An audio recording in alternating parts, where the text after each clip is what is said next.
Drop 'em. None. Yeah. Check them nets. Yeah, dem nets. Check them nets. Check the nets. See if we caught anything. Oh, are we online? Maybe.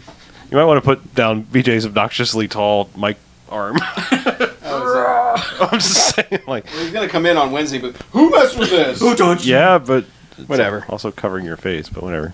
Is it? Well, Is it? if we're only on that thing, we're not going to stay on that thing forever. Yeah, I know.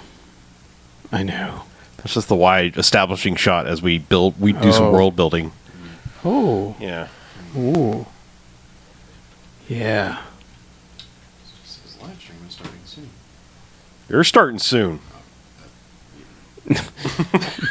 I am. I so am. I can't get started yet. I'm starting. Show me that video of the cat again. All right, now I'm good. Actually, I'm not seeing it. Where is it? I don't know. We ain't dropping no frames. So we're live According to this, yes. on noquarters.net. That's what I'm being told. Actually, my phone did notify me. Live streaming, noquarters.net. NQcast live stream. NQcast. NQcast. Says it's starting soon. Starting soon, maybe. So you actually have a link to it? Well, I don't know. Well. There's no quarters. And you went to no quarters net, not that other weird Chuck no quarters one or whatever. Oh, thing. Chuck No Quarters. Okay. I remember that guy. I don't know, man. This whole internet thing is a bummer. Oh, I see it. Live now.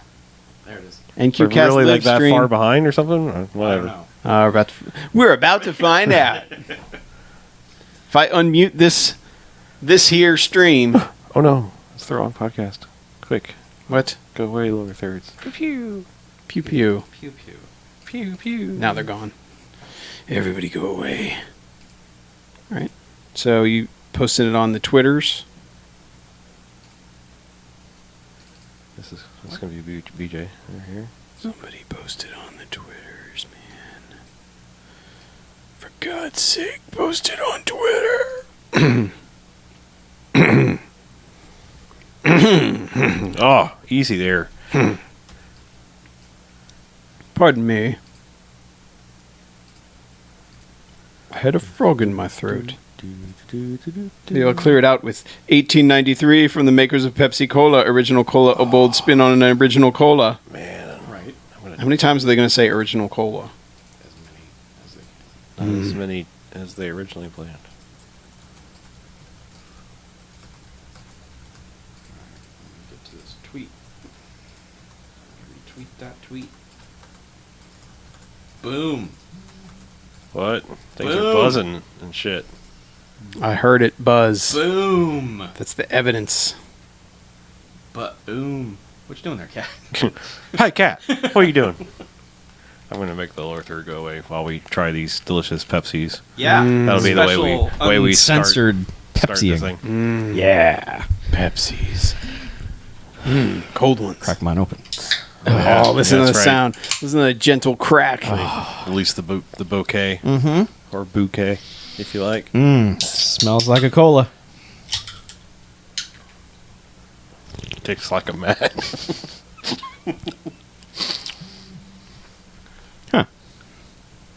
Tastes like soda. Kind of does. Got a good mouthfeel. Holy shit! It tastes like Pepsi. Yeah. Totally does. I think we've been sold sugar water, guys. Tastes like Coke. What fraudulent bullshit have you sold us, Pepsi? This shit tastes like Hey, Pepsi. It's a boldly blended cola made with cola nut extract, dark brown malt flavor, a touch of aromatic bitters, sparkling water, and real sugar. How does a flavor have a color? I was wondering that myself. Dark brown malt flavor. Who cares what color the flavor is? Well, because maybe dark brown malt is different than other kinds of malts. Chuck, It's still dumb. like green tea, black tea. You know, there are different kinds of tea. You know. There are different kinds of tea. You're a T. You're right. This drink suits you to a T. Ah. It's got a little. I'm ready to narrate some YouTube videos. You got a little something? No, I'm saying it's got a little something. Yeah? And I can Yeah, it's got a can't- little... can't place it. There's a little nutmeg in Yeah. yeah, a little nutmeg. there. Whenever you can't place what that flavor is, Nutmeg. it's nutmeg. Little- Nutmeg. little nutmeg. Yeah. Oh, there's a hint of curry in there. Mm. Oh no, sorry, it's just nutmeg. Steph Curry. Unless I'm still tasting that strawberry beer. Oh, That was a hint of habanero. oh, habanero. Nutmeg. Yeah, we can do that now that BJ's not here. Right. Be like, Yes, because everyone else loves that. So It's a good sound. it's really only BJ that hates the mouth sounds. He does. Well, no, it's BJ who gets irrationally That's angry. Like He's throws like- headphones down. That's true. Runs out of the room screaming. Yeah, and then some asshole writes an article online that's like, actually, this is a known psychological condition. It's like, fuck you. Yeah. No, mouth sounds have been It's just proven. no, everybody has to shut up when they eat. Studies show. Learn to use your mouth better at eating. Yeah. Yeah. I demand Science has proven that spoilers are better. They are better for the people spoiling shit for you. Right. 'Cause they're like, haha. Spoilers let you give someone, lets you feel a superiority over the other person. Supporty. Superiority. Oh, that. Yeah. Yeah. Isn't that one of the Great Lakes?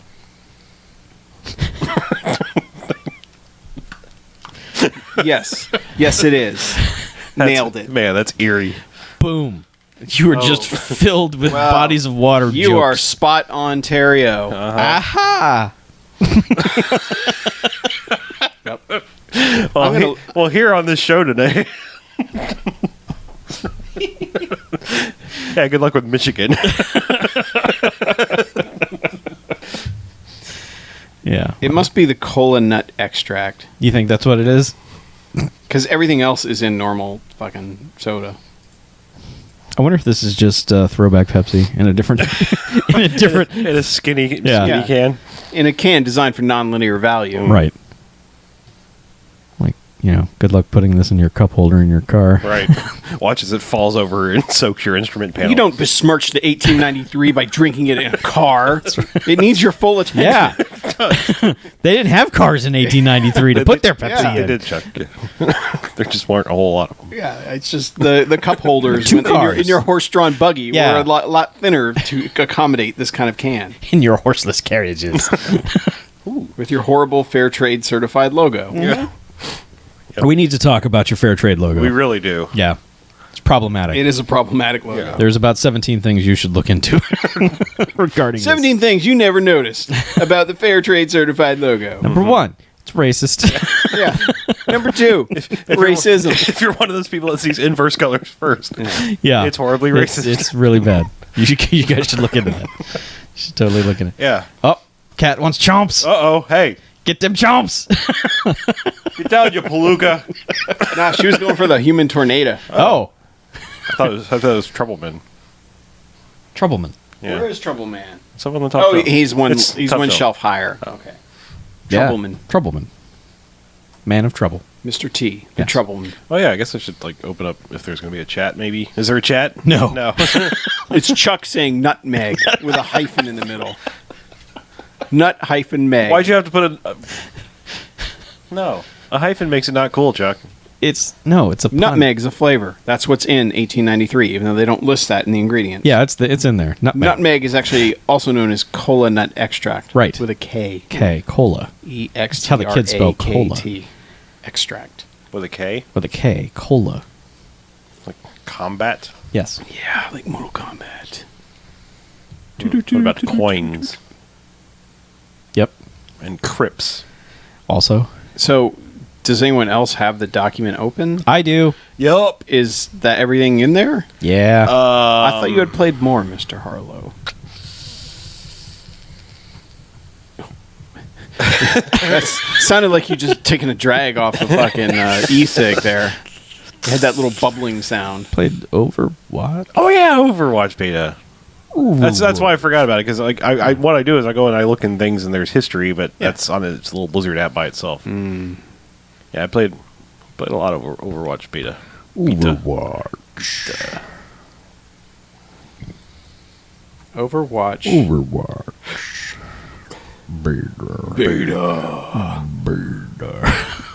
Get over here. Maybe we'll close out the first half with Overwatch. How about that? What about Battleborn? No. I did not play that. All right. Battleborn. Fight. Battleborn. Battleborn. And you didn't have any other PS Plus stuff? Round 1. There, Fight. No, I think the other game was Tropico 5, which I wasn't about to start because I would lose 8 hours of my life to that. Yeah. Tropico 5. Thanks, buddy. Resident Evil 5. Uh-huh. So, like, in stuff like Resident Evil Revelations Episode 2, Yes? does he go, Resident Evil Revelations Episode 2? I don't think they still do that. Well, then what the fuck are they making Resident Evil games for? They don't know. That's the point, That's- is to have that guy on the menu screen go, Resident Evil 5. Well, that's why they're remaking them all now. 4. Yeah, get out. Resident Evil 0. Yeah. Code Veronica. Did he say that on the Code Veronica? I don't know. I never played Code Veronica. Oh, Code so- Veronica was great. That was pretty good. Had one of the best opening cinematics.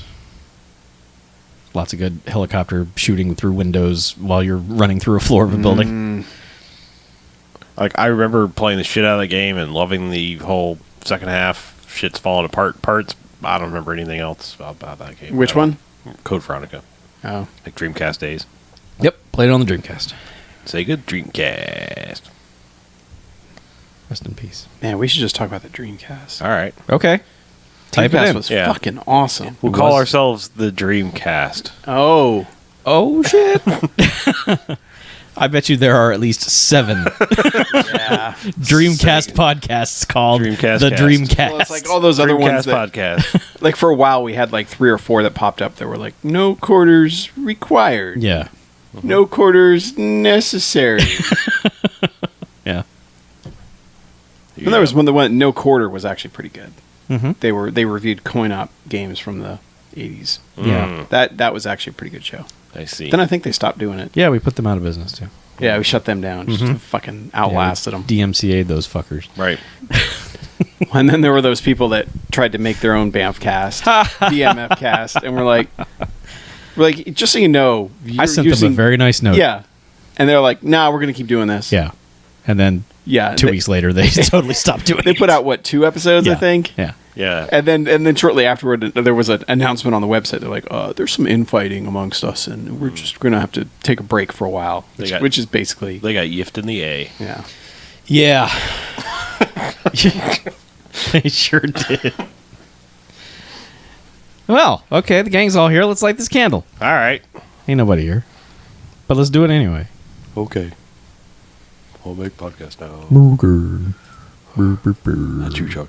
God, I still can't believe there's a Live Knives Twitter website, like a Twitter account. Live knives? Live Knives. Come in. Come in, please. Is this London calling? It's not me. London, hello? Hello. But yeah, Live Knives. What is it? It's basically video footage of QVC selling knives and, other online, or not, but other TV networks. There's apparently Cutlery Corner network. So maybe it's just them. Huh. Live Cut Corner, yep. So yeah, it's just live footage of people trying to sell knives. So it's bootleg live streams of QVC. I don't know. I was hoping it was like a parody Twitter account for Knives Chow. She's Asian. God. Just the genius of just thinking up a girl and naming her Knives. Yeah. Love it. Let's talk about video games All right. on a podcast. Ready to talk. Have you been playing some Warcraft? Right Nope. there. Oh, there's a World's Greatest Dad knife. Wow. That's frightening. How do you tell your dad he's the greatest?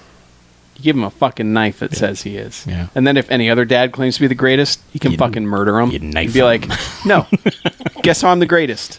I just fucking murdered you. Yeah. I got this so you could actually enter the pit fight that determines Yeah. the world's greatest dad. It's the Kumite. It's actually your entry. It's the world's greatest dad's Kumite. World's greatest dad knife. Yeah. Knife to see you. That'll never get old. All right. All right. Let's drink some nutmeg sodas and get this fucking Hell yeah. cast going. We are fucking on it. Yeah, we are so Yeah, fucking we are on it. fucking on it. All right, welcome to No Quarters, episode 81. Whoa. It's a motherfucking... It's okay. Come Chuck. on, you can say it. How does it go? You've already hit the fucking part. Oh, okay, you've video already- game podcast. You've already, yes. Okay. Motherfucking video game podcast. Yeah. I'm not Again. used to saying it. Yeah. Anyway, I'm Mackie. I'm Chuck. Adam Harlow. And yeah, BJ's out on assignment once again. He's playing games. No, he's not. Oh, right. He's out on assignment, though. Oh, right. So, Whoops. but the rest of us have played some games. A lot of new releases that we've got to talk about. Yeah, it's weird. is It's good. summer and there's games out. I know. What's happening? I don't get it. They're like, hey, maybe kids are out for the summer and they could play games. Wow. Yeah. It's weird how that works. Crazy, crazy concept. And then also they're like, hey, adults have money all the time. So we might as well sell stuff to them. I seem to remember us coming up with this concept. Yeah. yeah, I Not, believe, not putting everything in November. yeah, we pitched it. And we're like, hey, how about the summer? You know, kids. Although I think, to be fair, most of these games were scheduled to come out in November at some point. Also, several of these are probably not so much for kids. Yeah.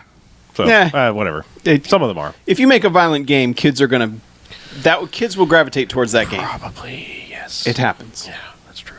They got to satisfy that bloodlust that we're all born with. Sure. Or something like that. Right. Yeah. So, speaking of bloodlust, let's talk about the world's glibest mass murderer, Okay. Nathan Drake. All right. He's back He is back. in a PS4 exclusive title, Shocker. Uncharted 4. That is correct. Uncharted 4 is here, and I've played it. Oh. In its entirety. Whoa. Good job. How is You it? have played. You're the only. Are you the only one of us who has played all of them so far? I Like the first three? believe so. Yeah. I've only played the first one. I've played Yeah. the first 4. I've played the first one and a half. I did not play the PSP one Well. yet. But, yeah. Eh. It's like a baby game. right, exactly. Yeah, you just draw on the screen and he climbs everywhere. Go instead here, of, Nate. It's non-canon, you know. Yes, exactly. it was a prequel, so fuck it. But yeah, Uncharted 4. Uncharted 4. So, Didn't it end with Uncharted 3? no. Okay. No, there was never like a trilogy or any kind of thing like that. All right. We hope. Yeah, no, I mean, there was, as I recall, there was no, this is the end. Like, hope you enjoyed your time with Nathan Drake. I don't think they ever even played that game, like some series where they're like, I don't know, maybe there's another Kratos game, but maybe not. I don't know. Mm-hmm. But, yeah, so to tell the quick story of Uncharted 1, good at the time, suffers a lot from repetitive stuff and poor aiming and lots of other problems with exploration with that era of graphics. Yeah. At the time, pretty amazing. You introduced to characters that, not only were you like doing kind of cool things, but like the characters were entertaining and, you cared about the cutscene stuff. And that was like something unique in games at the time. It was just like, where's that skip button? I don't care about anything they're saying. Right. And it looked good. It looked good. Yeah. That was the big thing. Sure. When it came out, it was probably the best looking game that you could get at that time. Yep. And then 2 came out and did everything 1 did and put it to shame. I mean, it was like then it was that and then some. Some of the biggest crazy set pieces in game history were in Uncharted 2. And it just came together and like almost across the board better than the first one in every way you could possibly do it. Yep. It's like a perfect example of like, fix all these things and now you got a great game. And I still think it's one of the best games of that generation. Then 3 comes along and it's like, yep, that's pretty much more 2, same, all the things tightened up. Everything is just, there was always something about 3 that was like slightly lacking, but that might have been a good thing, like pulling back from the scale of 2. Still good, just not like... Well, from what I heard with a lot of people is they didn't get to the second half where the best stuff is all loaded into the second half of that game. Kind of is. Yeah. So, but I mean, it's still a good game. It's still a really good game. It's just not as good as 2. 4, I would say, right on par with 2. Like this is one hell of a game. Just globetrotting different locations before you get tired of a level. It's like, all right, it's Indiana Jones travel by map. We're in this new place. All right, what's this whole new set piece and stuff going on here? And it's, I mean, towards the end, it kind of roots itself in the end game, like, okay, we're where we need to be, and we're going to be here a while. It still varies somewhat, but it's still pretty much like, all right, you're here now. You've been around the globe and you've solved the mysteries, and now we're here to actually, get the treasure. Right. I want the gold. Treasure. Yeah. Get that gold. Along the way, though, like, they introduce new characters, bring back, your favorites, and they kind of pare it down, because, like, I think that one of the things about the third one that was, like, kind of confusing is it did the whole kind of like Last Crusade thing, where it was like, here's a bunch of characters, some of them you may or may not know, but the characters know them, so there's like all this history, so you're just kind of like thrown in and go. Right. Like they know, they have all this history, you're just going to learn it through, snippy dialogue. That was kind of the problem with the third one. Yeah. This one's just like, all right, you've got the core characters, you've got one new major character, and then you got, the bad guys, which you'll just get your little James Bond pop in, I'm evil, and bye. Yeah. Bye. Yeah. So, all that's really good. It's top notch. You now have the two kings of voice acting in Nolan North and Troy Baker basically playing brothers. Of course they are. And so it's like an interesting thing, because like suddenly Yeah, sorry. The cat has joined the podcast. He's not on camera, unfortunately, but he's claimed BJ's chair. Look over at BJ's chair, and there's a cat face there. Yeah. Wow. Yeah. All right. Well, that's going to happen. Yeah.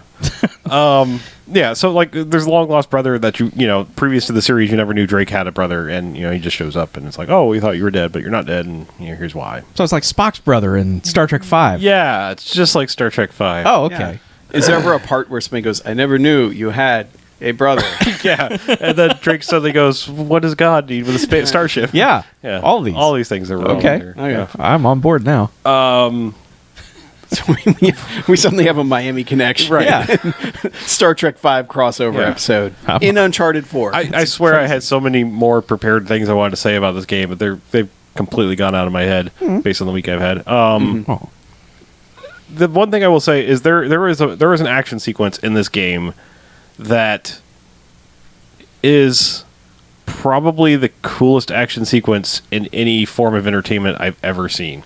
Like, I hesitate to like sell it that hard, but it really is. It's like if you took the safe chase from Fast 5, threw in like some of the crazy physics of like the stair car crane chase whatever thing from T3, like Terminator 3, and then threw in like like not just vehicular mayhem, but like human mayhem of something like Raiders of the Lost Ark, and like the whole truck climb up chase and rope and dragging and all this kind of stuff, like all of that in one. It's just like there is a sequence in that game that is just fucking unbelievable, and I don't understand how they made it into a playable experience and have it work as well as it does. We need to kick the damn cat out of here. Sorry.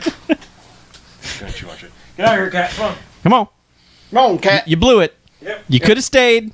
Oh, man. She's got, it's all wet on that chair now. Why? Cat drooled on it. Ew. Yeah. Ew. They do. They drool. Do Especially they? when they get happy. Yeah. Oh, the cat was like, I'm finally on the podcast. Oh, my dreams come true. Blah, blah, blah. That's what people do, I think. That's what I did on my first episode. I'm finally here. It's a good sound. Yeah. Fuck, where was I saying? You were talking about how they Yeah. made that whole thing into a playable sequence.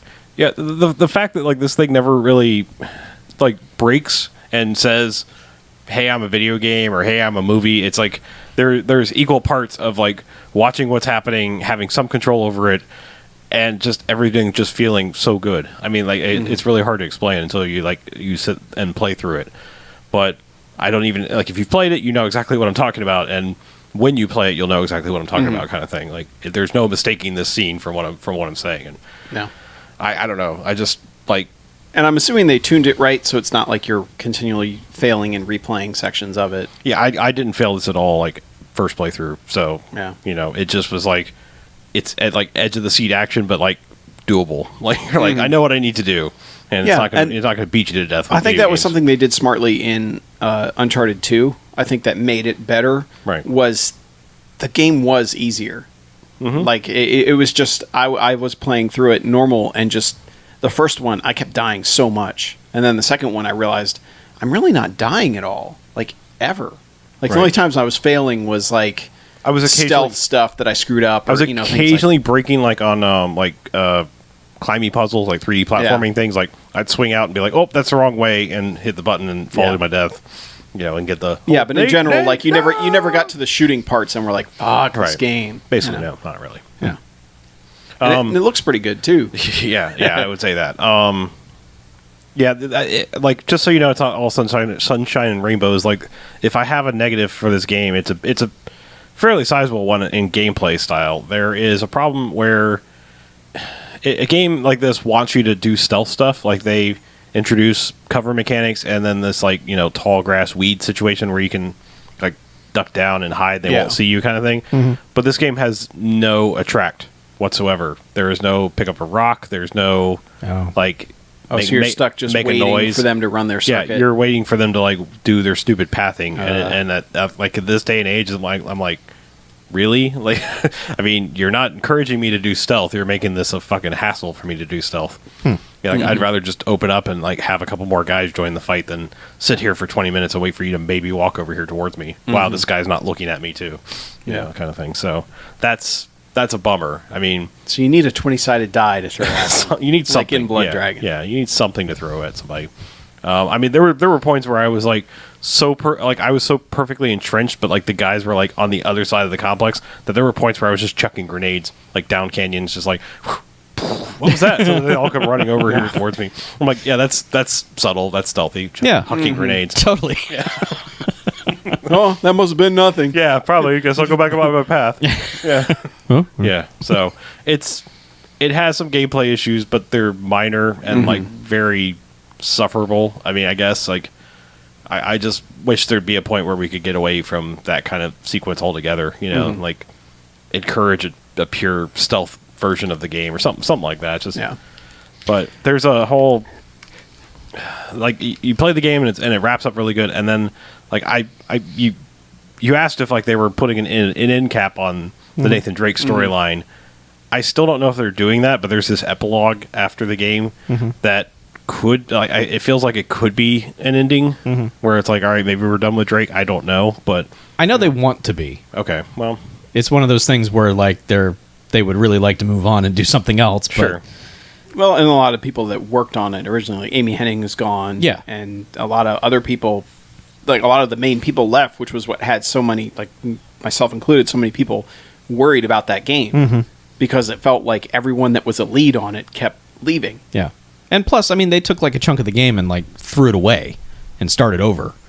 Like once those people left, they were like, okay, well, we're just we're starting over in a lot of ways. So yeah, that game sort of had a troubled production, so I'm glad to hear that it kind of turned out pretty damn good. Yeah, I mean, I two in this are the best of the Uncharted world, as far as I can tell. I mean,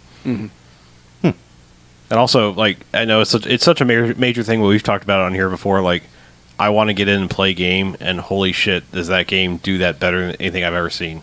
Like the way that like you get a Naughty Dog logo, and then it's like to a very tranquil, serene style menu like Last of Us, where it's just like there's a picture and a couple of choices, but the very first time it's just like, hey, we know you probably want to start the game, but here's the things you might want to check, like subtitles, brightness, screen size, and it's like those are your only options, and all the others are buried under the real options menu.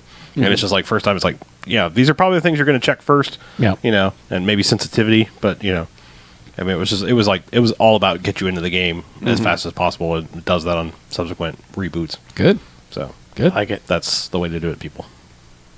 Good job, but yeah, Naughty Dog. That's Uncharted 4.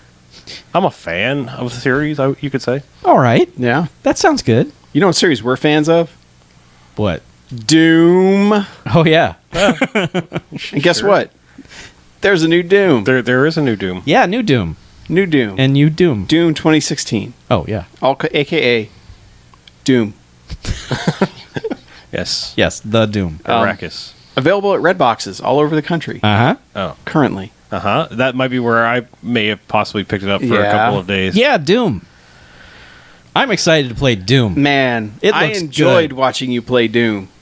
Okay. It looks real good. because that game moves fast, Yeah. like in the way I was hoping it would.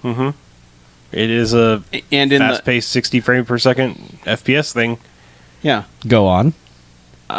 Okay, so I mean, full disclosure, I've never considered myself a fan of Doom. Like Doom has been a thing. I'm What? culturally aware of Doom. I think I've Yeah. mostly played old Doom. I may have only ever had the shareware copy. You know, I don't know. Like to be honest with you, it's just in that time period where I didn't have money. I wasn't buying games. yeah, but everyone ended up with a copy of Doom 2 one way or another. Sometime probably played it. I Yeah. guess I don't know.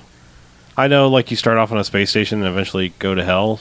I think, Kind of. Yeah, sure. It's or it is hell, or I don't there's know. not really a story. All right. Well, There are levels and there are demons in them, and you shoot the fuck out of them.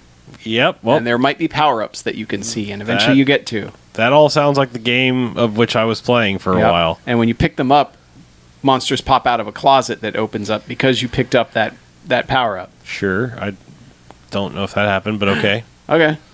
Well, monsters didn't really pop out of anywhere. They usually like teleported in like this red teleporty lightning thing. That makes Okay. sense, too. Yeah. So they may have popped out when you picked up power-ups. I don't know. Okay. You're kind of sounding like maybe you didn't like Doom very much. Well, I mean, I didn't love Doom. That's for damn sure.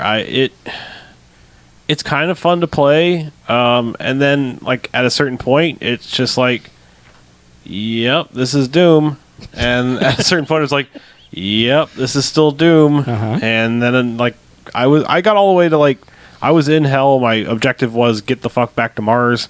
Yeah, get your ass to Yeah, Mars. and I don't know. I was like, nah, I'm done. Like I really hit a point where it was like there was one battle. It was just hard enough. I was like, nah.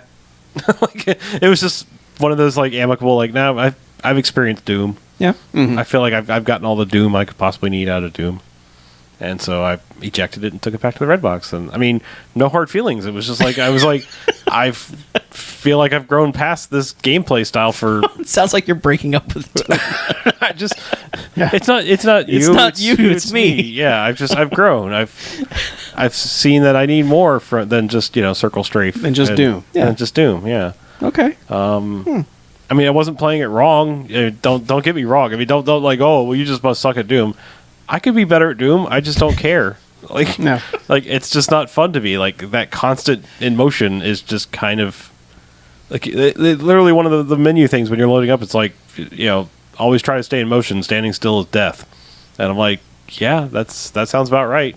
That's kind of what I like, though. Like, I feel most first-person shooters these days have gravitated towards, all right, find something to hide behind, and everyone that you're shooting at is hiding behind something else somewhere around the corner. And it's become less about movement and more about positioning, so to speak, and basically waiting for somebody to pop up out of cover so you could shoot them in the face. Like everyone's taken the whole Gears of War thing and just been like, this is how we need to do everything. Yeah. And I kind of like that this Doom has none of that. Like, these monsters aren't going to hide behind a pillar and wait for you to pop out. They're just like, no, there's your guy. We're coming for you. And also that their projectiles are, like, just slow enough that you can dodge them. Or shoot Kinda. them. Or shoot them. Yeah. Yeah. That's always satisfying. Well, yeah. Well, what else was satisfying was those melee kill things. Where you'd wear a guy down, and then he'd kind of flash this weird color, like this weird bitmap thing over him, and then you jumped up and would like tear his head in half, and ammo and health would pop out because it's Doom. Yeah, you don't like demons. You don't like them at all. You don't seem to like much of anything in this game, really, because there are points where it's like, hey, we need you to go turn off this machine, which in Doom Marine's mind means let's walk over there and kick the fuck out of it until it smokes and things come out of it. Yes. And a guy over your earpiece is basically going, you don't have to destroy those. I mean, just turning them off would be fine.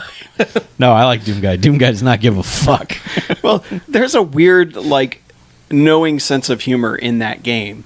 Because like when you've got that rope, that hologram that pops up when you enter a room, because I mean you're in an abandoned facility that was doing something, and the hologram guy is still like giving motivational messages, and one of them's like, the road to hell is paved with Advent Technologies, or whatever the hell the name of the company is, but just all that sort of weird stuff going on. And I've seen the the video everyone's posted of like picking up the Doom guy and making him do the stuff when you poke him. It's just like they know that they can't be too serious about it because on its face, Doom is goofy as hell. Yes. It kind of is. And that's like it's kind also of Argent Technologies, by the way. Argent. Okay. Yeah, because the whole game I was singing "Hold Your Head Up High." Ah, Yeah. So gotcha.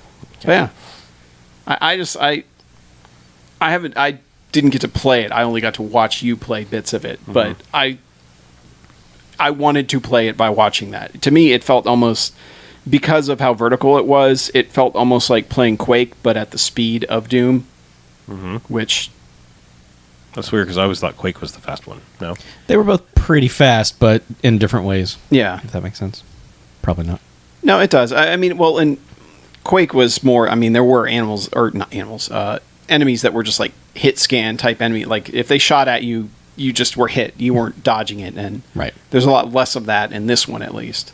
Even though it's basically like all the old Doom monsters are there. Sure. Yeah, like I said, it just at a certain point I was like, all right, I've experienced enough of Doom. I'm done with Doom. I'm moving on. And I mean, don't get me wrong, it's 90s as fuck. The whole game is, I mean, besides the graphics, it is 90s as fuck. It's like enemies, you know you're in a battle because it's like crunchy guitars come on. Yeah. And you're like, oh, there must still be an enemy around somewhere. God, and then kind of like a drone when you finish. Yeah. God, this stuff sounds right up my alley. I gotta say, it's what I want. Yeah, like I said, it just it wore out its welcome by the time I was where I was, and someone may tell me I was like right at the end. For all I know, who knows? Well, I have a similar story. Okay. I also grew up not playing Doom. Okay. Not really having much exposure to Doom at all. God, it's like I don't know you guys. I was more of a Quake guy. I played Quake and I played Unreal. Quake was fucking awesome. Yeah, I played this shit on Unreal. Now. Yeah. So I mean, like everyone had Doom. Like I think Doom was even on like shared folders at every job I've ever had. Just like, hey man, if you go and they've got Doom in there, and when everyone goes home, we all play Doom. I'm like, all right, great. Kali. So this was before Doom came out, the new Doom. I wanted to know what this thing was all about, so I popped in Doom 3. You started in the wrong place. Well, what are you going to do? Yeah. They had just made it backwards compatible on the Xbox One. Oh, the BFG edition. I had a copy that I had never opened. Yeah. I bought it Black Friday like 4 years ago. Nice. So, thought it would be worth a shot. Yeah, you want to talk about 90s as fuck? Doom 3, holy shit. That is one of those games. Despite coming out in 2004. Yeah, that is one of those games of just of an era where everything feels samey. Like movement feels the same, corridors feel the same, like level design looks the same. I was not prepared for the thing that you had just mentioned, which is like you go to get a thing that will save your life and suddenly demons pop out of closets. Yeah, monster closets everywhere. That's a pain in the ass. So I'm still not... I'm like, I don't know, halfway through Doom 3 and it's still happening and I'm still pissed off every time it does. I'm like, really, game? Why are you putting the one thing I need over there and then having chainsaw monsters jump out at me? That's kind of why it feels like Doom 3 was their initial shot, their initial shot at doing a reboot of Doom. Right. In a way that was like, well, we're still going to do all the stuff that Doom did. Yeah. It's just going to do it in with updated graphics and way more dark and... Yeah. You know, that stuff doesn't quite jive. Because from what I recall of Doom 3 also, it took itself way seriously. It does, yeah. It has zero sense of humor. Yeah. There's nothing jokey about it. There's some jokey stuff in, like, flavor text and, audio logs and that kind of stuff. But, like, the game itself, no. There really is nothing. You kind of have to make your own fun with that. I don't know. And it takes that game a while to get started. A long while, because like you go to the space station, everything's fine, and you're just wandering around, talking to dudes. It probably takes an hour before like the Doom shit starts happening. Yeah, well, that was also very much of its era, where it's like, man, Half-Life. Everyone loved the fact that you wandered around and had a normal day in Half-Life until you opened the portal, and then you were in the game. And I think there was a very long period where it was like this is what you do in a shooter. That's just why I say that game very much feels of its era. Yeah. Now the BFG the BFG version of the game doesn't have the issue that everyone had with the original Doom 3, which is the flashlight problem. You can use a flashlight and the gun at the same time. Apparently, in the original version, you had to toggle between them. Which is crazy. I've never played the BFG edition, but I think that it's got to make a lot of the game worse. I mean, I'd say it'll make the game easier and make more sense that you can see everything, but there was very much a push and pull that was designed into Doom 3 originally, where it was, I've got to explore the room with the flashlight, and then, oh fuck, I've got that split second between switching between the flashlight and the gun. Right. And then I can't see shit. Yeah. All I see is the burst of fire coming from the gun that's lighting up what might be in the room. Yeah, this doesn't have any of that. Yeah, where this becomes more of a straight, like that, almost, they were going for like a horror shooter type thing, where it's like, things in the dark are hitting me and I can't see them and fuck. Right. Yep. Now, and whereas in this one, it's just like, all right, there he is, now I can shoot him. Yeah. I will admit, though, there are some credible jump scares in this thing. Like, there are some moments where just there is a thing, like behind you or, pops out in front of you or should not be where it is, but it gets you. There have been 2 or 3 times where I've been, like, legit creeped out by this thing. But overall, it's just, I don't know, it's so super serious and, very oldie feeling. Yeah. So, it's playable.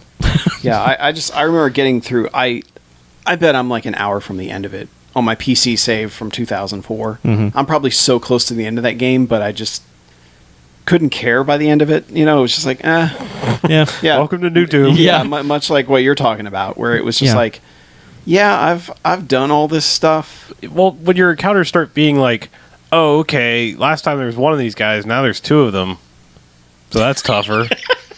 Where he's like, that's a big dude, that if I had enough gas, I'd just chainsaw him, but I don't. Right. And also, so much of the story in, the original Doom, there was no story. It was basically like, all right, kill everything and find a key card so you can escape this level. Yeah. So that you can play the next level. Right. That's probably pretty cool.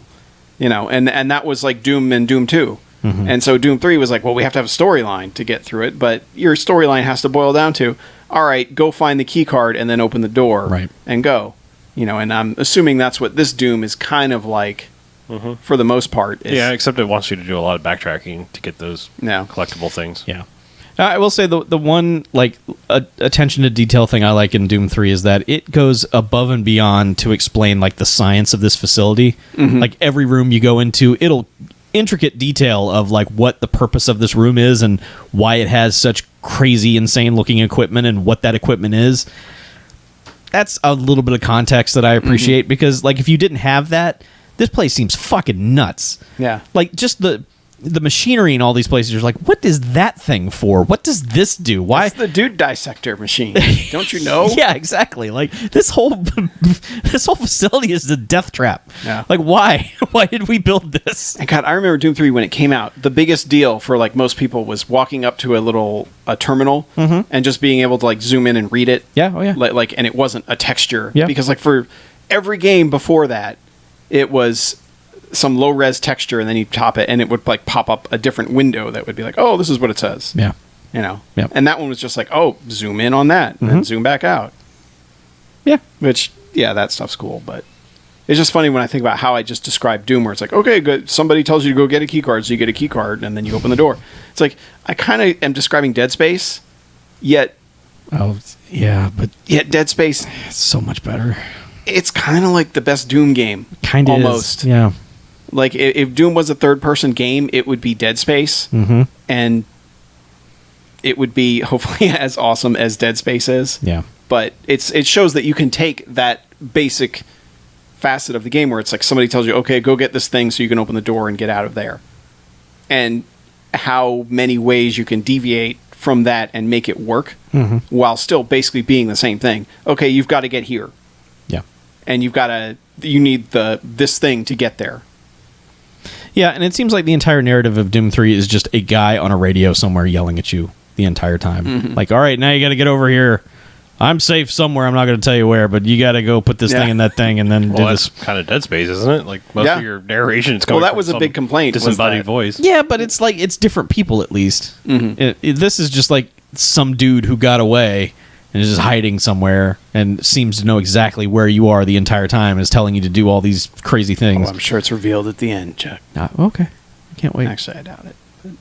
Yeah. There's a bunch of bits too where like you're just in reach of like a car full of other Doom guys, like other Space Marines are just like just right there, and you're like, hey, but they go speeding off because they're idiots. And then they all die. Yeah, Yeah. yeah, Silly guys. yeah. Dopes. Don't mess around with demons. No. Speaking of messing around with demons, Yeah. So, I don't have many games this month because all I've done is play Dark Souls 3. huh? How's that going? Going pretty well. You like it? Yeah. It's interesting that I realized it's a lot like Doom in a way, in that here's this item sitting here. Mm-hmm. You can see how to get to it. You can see that it's on that ledge up there, and your task is to figure out, how the hell do I get over there to get to that? Mm-hmm. And knowing, and much like how in the original Doom, like it would show you that blue face power up that was like, all right, invulnerability for 45 seconds or whatever, and you're like, man, I got to get that. But then as soon as you got to that thing, it was like, oh shit, like 20 things jumped out of a monster closet at me. Mm-hmm. And that's kind of how Dark Souls works. And I don't know why that never clicked in my mind until then, that it was very much the level design shares a lot with the original Doom games, where it was like, yeah, you might find a hidden door here that's going to lead over to this, and it's going to drop you right onto that ledge. And then, once you're there, you've completed the loop, and it's easy to get to where you're going, and you also got the power up, even though you probably had to fight 20 things to get there. And it's kind of that whole, or you could just skip that and just get to the end. You just skip that and get to the end of the level, and you're good. And that's just another way these games appeal to me. But I've played a lot more. I'm guessing I'm probably about 2/3 to 75% of the way through the game. Mm-hmm. So I'm getting there. But I think I'm still trying to figure out if I've gotten better or if I'm just over leveling myself or what, because I'm basically taking only 2 or 3 attempts to beat any given boss that I come up to. Did you stumble into some sort of amazing equipment combination that just makes you awesome, or? I don't think so. Okay. I mean, I've got good weapons, but then, I'll get invaded by somebody and they'll just murder me to death, like immediately, like just not even. And I've been invaded a lot. Like I played the other ones long after launch, or I was, playing in, like, I think Bloodborne, I played in offline mode just because I was like, fuck it, I don't even want to deal with that. Right. And, playing this one that way and being, embered, which is the way to get yourself more health, but summon people for co-op, but it also allows assholes to invade you and kill you because that's what assholes do. And I've been invaded so many times, and one day at work I was like, you know what I'm going to do? I'm going to look at my recent players on Xbox.com. Uh-huh. Every one of those people less than 20 friends on their friends list. Every single fucking one. There's a reason for that. Yeah, that's got to tell you something right there. You're a piece of shit who has no friends. If that's what you do, is just dive into people's games. Yeah. Yeah. People don't like it. Yeah, and they're so weird because they're like, if you use health, if you heal yourself, they're like, oh, it's not cool, you're a fucking cheater. And I'm like, you walked into my house and pissed on the floor. Don't get mad because I'm trying to clean it up. Yeah, No, stand, you take it. Yeah, stand your ground, man. Yeah, I didn't even invite you in my house. Like, what the fuck are you doing here? Broke in. Yeah. My house. However, the times when you can just fuck them over are among the best. It feels even better knowing that, like, this person's a colossal piece of shit, and I just fucking murdered them. They walked into my house, and I fucking murdered them anyway. Yeah. Yeah, but so many it's of a good feeling. Well, yeah, and the reason it's so cheap is they pick like the worst areas to do it. Like there'll be one where there's all these real thin platforms that you're trying to get up to one area, and you're basically going from the bonfire is in a place where there's no enemies, but then once you get up to the top of the area, you have to run this gauntlet, and it's basically a one-way path because you have to drop down onto it. So once you're on it, you can't just go, oh fuck, and run back, and go to the save point or whatever. You can't, you just can't get away from it, so you kind of have to go one direction. Yeah. And so they all invade there while these guys are shooting these giant arrows that when they get stuck in you, they look like a spear that's about 6 feet long sticking out of you and will take like a third of your health. And you can't get to the end part you want to get to without having to get through all these fucking guys, along with the dude invading, and because invaders don't get attacked by the in-game enemies. The in-game enemies don't care about them; they only care about you. Oh, great. So, I mean, and yes, there is an item you can use that's very rare that will let you make the world start attacking them as well. So, I probably, in hindsight, I could have used that to my advantage and made them fight off all those dudes. And it's because, one, if they kill him, then, hey, cool, they killed him. If they don't, then, at least they killed a bunch of enemies for me along the way. Right. But, yeah, these people are such douches. And it drives me crazy, man. It's frustrating, but I've helped a lot of people. Like, I think that's probably why I'm so over-leveled in the game, is I've just been planting my little summon thing right in front of boss battles and just hanging out for, 5-10 minutes to see if anyone summons me. And that's a good feeling. Like, it's a good feeling being in that world and being like, yeah, I helped somebody. I fucking killed that boss for them. You're the best. Well, yeah. Well, and they like when people complain about, oh, Dark Souls is an easy mode, all that stuff. It's like playing co-op really is like the easy mode for that game. It's like if you can't beat that boss, like if you're just having too much trouble, or the way you've built your character is just bad for taking on that guy. If you can summon someone like me to show up, and help you out, which, yes, when you're summoned, it's not like you're at full power. You have less health to heal with, and you have less. Okay, so it's not just all of a sudden. Everything doubles. It's not like my super guy showed up. No, right. It's. I mean, and you still have to be within a certain level range, which is why I've been trying not to level too much lately. Is I don't want to get out leveled for, where I am. Where I might not be able to summon somebody if I need them, but it's also if I put down the summon sign near a boss, nobody can call me either. So you're just kind of like, But yeah, it's a really solid game, and there's some weird, like, they've done a lot of callback stuff, which the second one did not do at all. Where that's what continually seems weird to me, that the game is doing that. What do you mean? I don't know. I mean, like, that they don't. Well, I've never played any of these things, but it just seems to me like they should all be separate. They feel like they should be separate instances of very difficult gameplay, and not like a shared universe where it's like, hey, remember that guy? Remember this thing? It's like, yeah. That's just my impression. So hearing people say that about Dark Souls 3 is always. Well, it doesn't get there for a while. Okay. But I mean, yes, there is stuff like the blacksmith is the same blacksmith from the earlier game, but you get to a certain section that you played in the first Dark Souls, like straight up.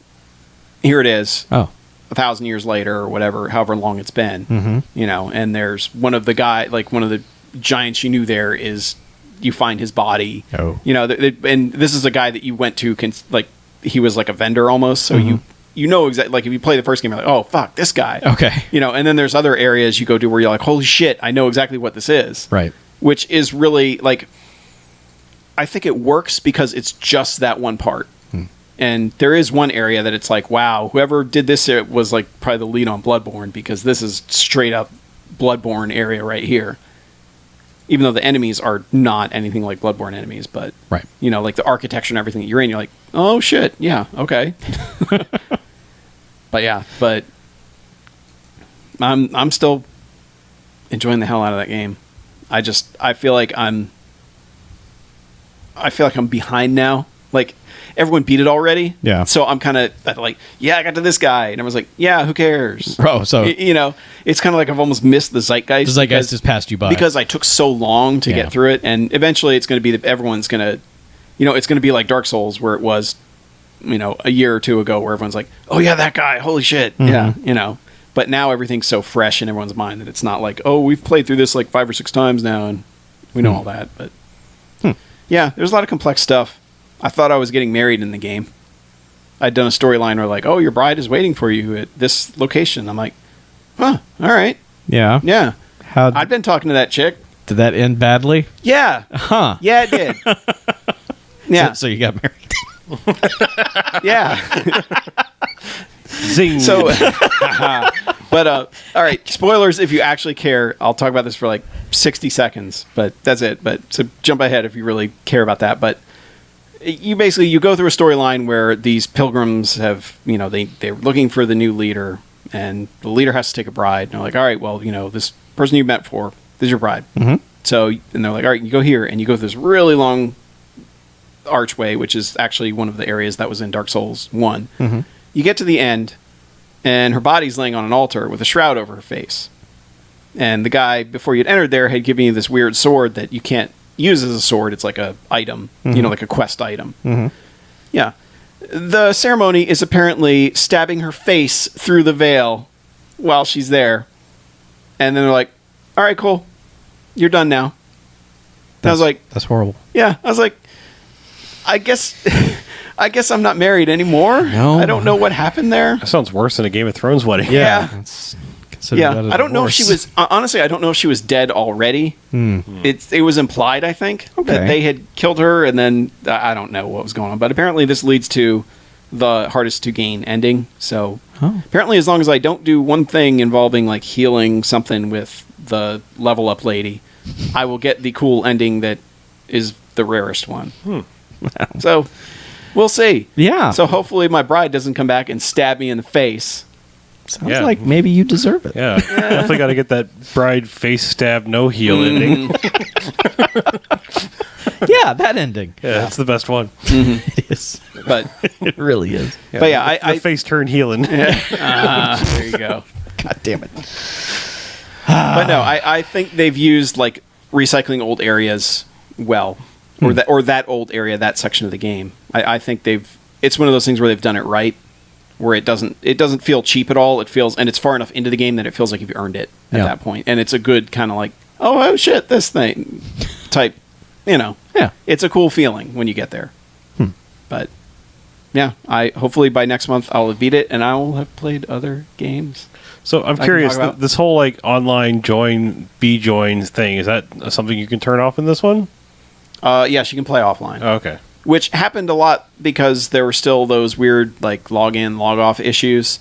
Okay. The real disadvantage when you're playing it that way is that you don't get the little notes on the ground, where the notes a lot of time will be like, some chests are a thing called a mimic that as soon as you try to open the chest, it'll chomp your head and take like half your health, and you have to fight. And it's not a fun enemy to fight at all.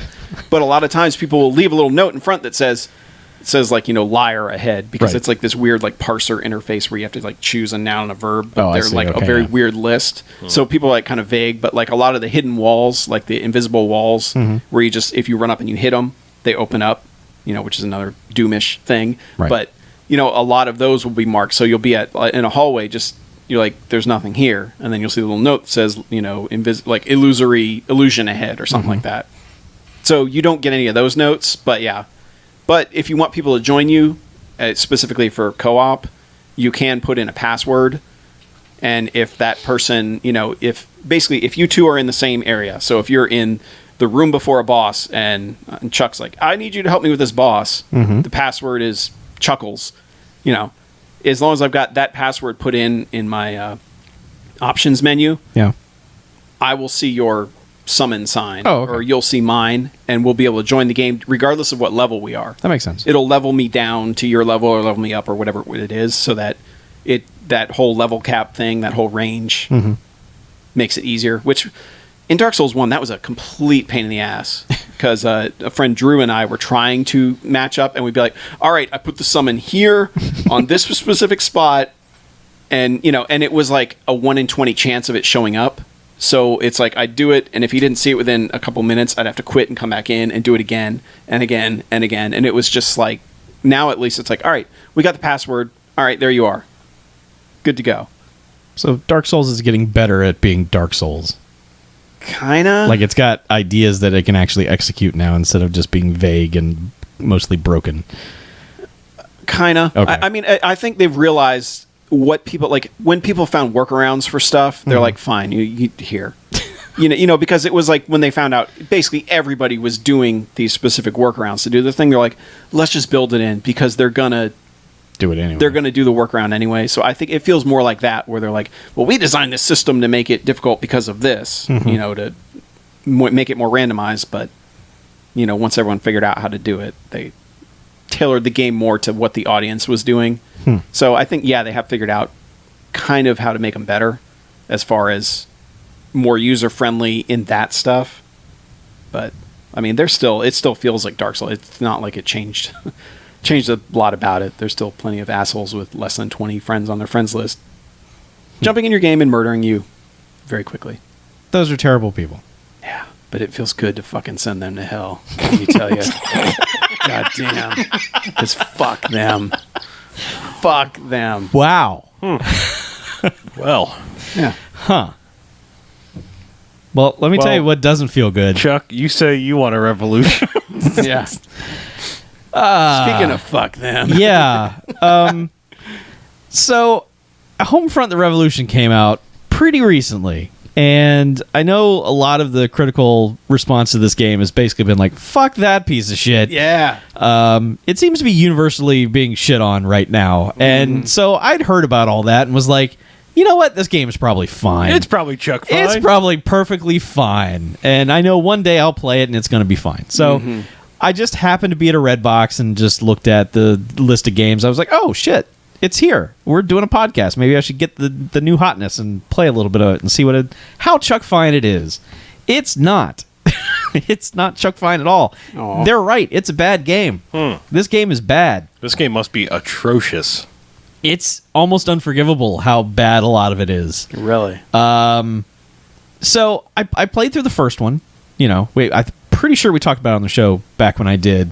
Because like the one thing I remember, That's so long ago, man. I know the one thing I remember about the original Homefront was that you had to save the TigerDirect.com superstore from the terrorists, and that was dumb. And Was it branded that way? Yes, it was the TigerDirect.com superstore because I guess like CompUSA had just closed, and so they didn't have the rights.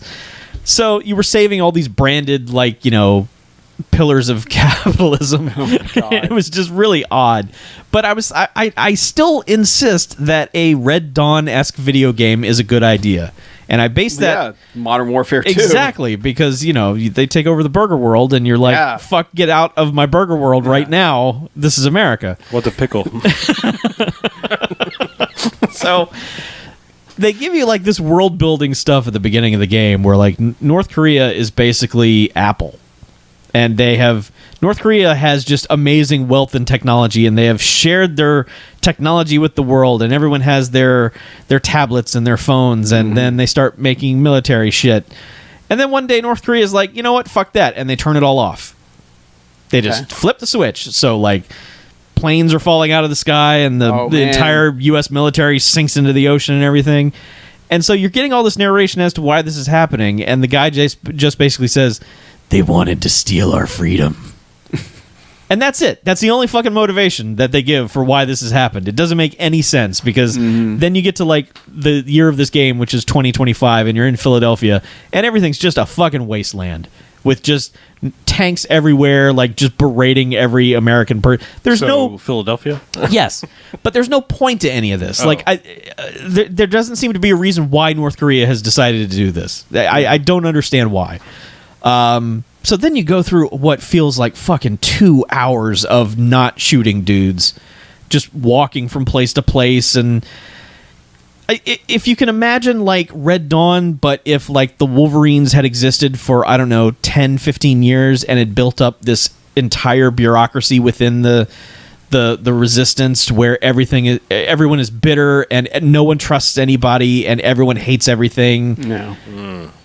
It's like everywhere you go, no one knows who you are, and because you're a silent protagonist, you don't say shit about why you're there. So you're constantly just getting beaten in the face until someone's like, oh, wait, no, that's the guy. So, like, you've got people, like, strapping you down to chairs and threatening to cut off your nipples, and it's just like, slow down. Just let me exist in this world for a second, game. What the shit? No. Yeah.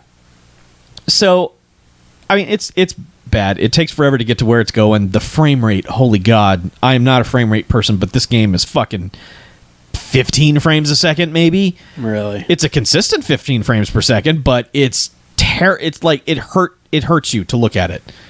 Sometimes it's like a flip book. It's just like, this is terrible. Is it like one of those so slow that it makes you sick almost? Yeah. Like your motion sickness? Like you're supposed to be running, and at one point you're just motorbiking through this war-torn Philadelphia, and it's just you can't make decisions on where to go or anything like that. But so okay, the whole thing's fucking terrible.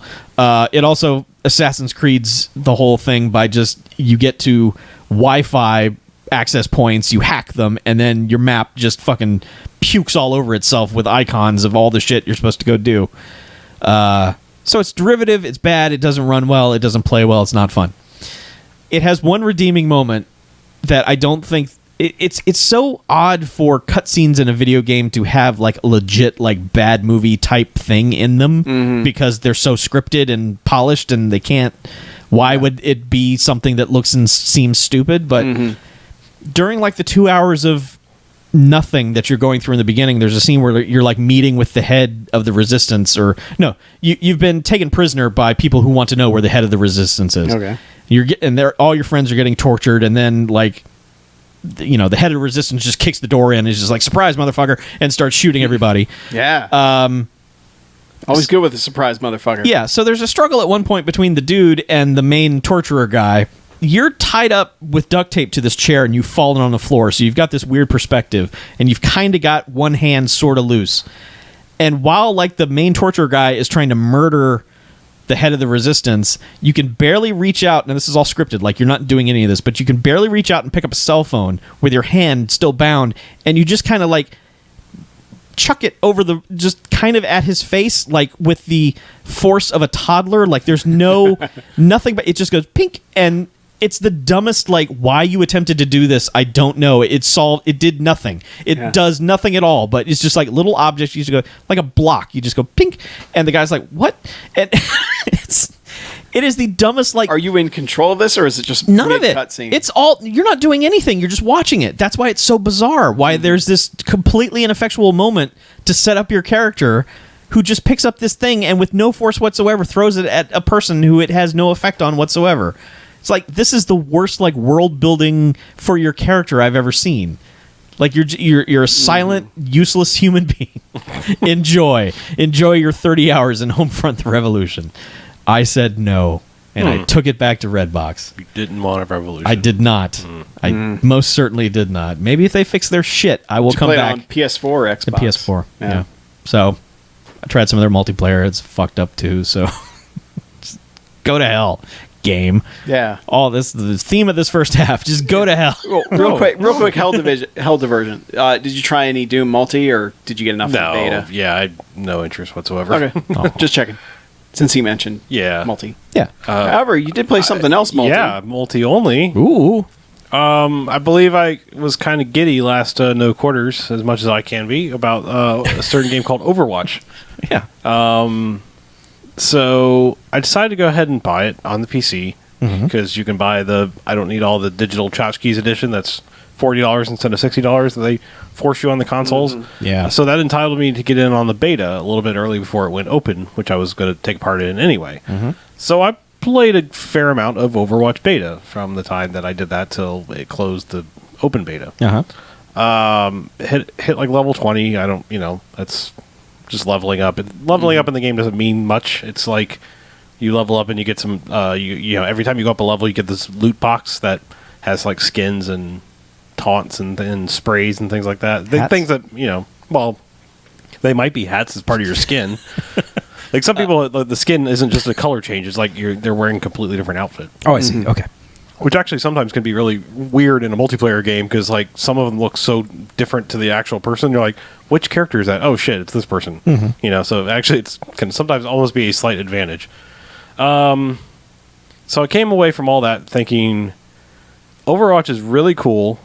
Overwatch has some problems. Overwatch has fixable problems that I hope they can fix before it actually officially comes out, but they're even fixable after the fact. So my biggest problems with it right now in the beta format is Blizzard has always kind of taken this advantage or this outlook of, and I don't want this to sound like I want some sort of form of censorship, but they've always taken this like, we're making kind of family-friendly shit, despite obviously some people that play our products are still total shitbag. But their first natural instinct is to make something that is filtered. Like, World of Warcraft has all the profanity filter things turned on by default. Hearthstone doesn't even have chat at all Right. in any way, shape, or form, because it's just like it wants to be a pick up and play for all ages thing. Heroes of the Storm is even kind of limited. I mean, you can do text chat, but I want to say it's all profanity filter and everything turned on by default still. That all being said, like this needs to decide if it's going to be a chat-based voice game or a chat-based typing game, because it seemed like you could kind of control one or the other, but not both. So there was potential for people to be assholes in one form or another just by playing the game. And like when you have a good game, it's like some of the best gaming experiences you can have. Like when a team comes together and you pull off and you win well, it feels really good. And then it's like you get put on a shit team, or you just have like, you know, not your best game, because this is the kind of game where like every piece has to kind of be working at least somewhat, or you're not going to win. You know, so like you can have a bad game. I mean, that happens to everybody. And like, but the way people respond to shit is just needs help. You know, like I you know, this is, I mean, we always talk about like the poison, the toxicity that there is in the gaming culture, but like it's always apparent in something like this, and I don't understand who these 20-friend basement dwelling fucktards are that like do this shit. But I mean, like, I don't understand that, like, go on there and just like say the most awful things. And especially like there were people talking about like, you suck at this game, uninstall, don't ever play this again. I'm like, it's a fucking beta. Yeah. Most people are playing this probably for the first or second time. Like, there's 21 characters you need to try and learn. People want you to know that they're elite. You know, and like, I'm just like, it's a fucking beta, and you're just playing a pickup game. That's like, I mean, it's like the people that go to and get a pickup basketball game and then taunt everybody that's on their team and the other team. It's like, motherfucker, we don't play on a team. We're just we're here to have fun, you know. Like, and there's I've never understood the whole like attachment people have to not only kill death ratios but like win loss ratios. Sure, like anything that keeps track of it. Like people, like, you know, just like people that will do Street Fighter and just quit if there's even a hint that they're going to lose. Quit to like try and preserve that ratio, which I'm glad so many things have started basically penalizing these people for it. Yep. Oh, I'm not gonna lie. But, I anger quitted out of some games, but usually because like, you know, there's only 6 people on a team, and like you just, there'd be someone standing there in the base, like it just walked away, and like you're getting demolished, and it's just like, and then like, or somebody was just being a complete dick on the mic or whatever, and it was just like, all right, well, whatever, you know, like, fuck you, just fuck this game, I'm out. You know, like, I don't have a problem with that, but after a couple of times, it was like, you know, if you keep quitting, bad things are going to happen. I mean, they have a penalty system for quitting out of games, and I was like, all right, I'll stop being so reactionary. Yeah, but like, it just sucks that there's so many people that like this is so important to them now, I'm for just, no particular reason. Now I'm saying, like, this is, to be fair, this is like this is a small amount to. I had more fun than I had bad times, or I wouldn't have kept playing it. I'm just saying, every once in a while, it was just like one person trying to come in there and fucking spoil everybody's fun. You know, and it's just like, there needs to be a quick or default mute everybody. Like, that just needs to be like the way it is. Like, turn the fucking mic off unless I ask for it, and, you know, like, just, I don't even want to see chat. You know, there needs to be like, the chat should be like nothing but canned responses, like Hearthstone and Heroes have. Like, it needs to just be like a good luck, have Batman, you know, good game, whatever. You know, there needs to be these fucking like canned responses that you can hit those, and that's it. Like Diablo, like, this is for you. You know, What was the game that you posted a screenshot of where it was just like click the right thumbstick, mute all? Like, you were like, oh fuck yeah, the gaming is back. that might actually have been Battleborn. Okay. That might have been like, you know, I think that might have been the Mute everyone. Or no, it was Doom. It was the multiplayer of Doom. Oh, okay. It was like when you were in the thing, it was just automatically just one button, boop, mute all. Yeah. I've seen that in another Xbox One game where it's just mute everyone. Yeah, Dark Souls has a mute on it, but most people just use emotes anyway, which kind of works. But yeah, emotes are fine. Like, I mean, like, and when like, because this usually have like a kind of like a Command and Conquer. It has like a little like 20-second like get ready, like make sure everyone's connected up before the doors open, kind of thing. Then. Well, like more like people will just like start jumping around doing emotes over and over again and like spraying shit like crazy. That's usually just people like being, but it's funny. It's like, you know, it's funny when you start seeing people that like have things together where they're obviously playing together and they have sprays that like go together in funny ways. Yeah. It's a little like jump up on the wall and put them together in whatever way that it's funny, and you know, things like that. That's all funny and good stuff in this game. But Like the other things that need to change is like there's some balance problems in that game. Like certain characters are, and I'm not the kind of person that's like, don't play that character, they're totally OP, but fuck. There is one character in particular that is just like, okay guys, Jesus H Christ. Like it is just like the single most like, are you fucking kidding with this one character? Like Really? It's the Bastion, the turret guy. Oh. Like holy fuck, that dude is way too powerful. Yeah. Like just as soon as he turns into turret mode, like one bullet is insta death for you, and so they'll just sit in like a corner and wait for the whole team to come around the corner and go "Brrr," and just like mow like all 5 in one hit. It's like, what the fuck, guys? Like seriously. Wow. I mean, he's not even like listed as an offensive character. That's what's crazy about it. And So, is that the one where I seem to remember an animated GIF somebody made of Twitter where people were writing the Overwatch account, and basically it was all the responses that are all like, to combat Bastion, use blah blah blah blah blah, and Right. it was like just this blur of @s changing, but it was all the same canned response about to kill this guy probably because I mean, like everybody apparently hates him. yeah, well, that's what I'm saying. I think generally most people that played it with any length, unless they're the person that plays that character, will agree that is the one character that needs to fucking change. Like Tracer's annoying. There's other people that are annoying to fight, but that one's just like annoying to fight, hard to hit, and like just does way too much damage. It's just like the trifecta of overpowered. So I'm just saying, like I hope they take that into account, or some of these balancing things need to happen. Yeah. But they're silent things behind that they can go, okay, patch, boom, here it's different. I'm sure that's coming. I'm sure it is too. Like I said, there was a lot of fun to be had, and I actually ended up liking to play some things I wouldn't normally like in games like that. Like I actually really like playing a healer. Yeah. So because the game is not like a lot of these games. It's objective based, and like the kill death thing is not like you don't even see your kill death at the end unless you were like good. Like there's really just like a top 4 people that did whatever thing at the end, and you get one for healing. There's one for tanking. There's one for support time, capture, like destination time, whatever the objective time. Yeah. That's So good. it's like it's very much like no, all of this needs to happen in order for a victory to occur. So, I don't know. I'm very much enjoying it and look forward to seeing where it goes once it actually comes out. When is it coming out? Is it like within a Believe it's month? Tuesday. Yeah, it's this coming week. Okay. Yeah. Yeah. I just love that they put out their beta like the day Battleborn released. There's got to be some sort of like just fuck you guys thing going on there. Oh, I'm sure. Yeah, because they were working on this before Gearbox was. Oh, they were. yes. Like, there's probably like 2 or 3 extra years of development on this. Yeah. But it shows. I bet. Good. All right. So is it break time? I think so. Let's take one.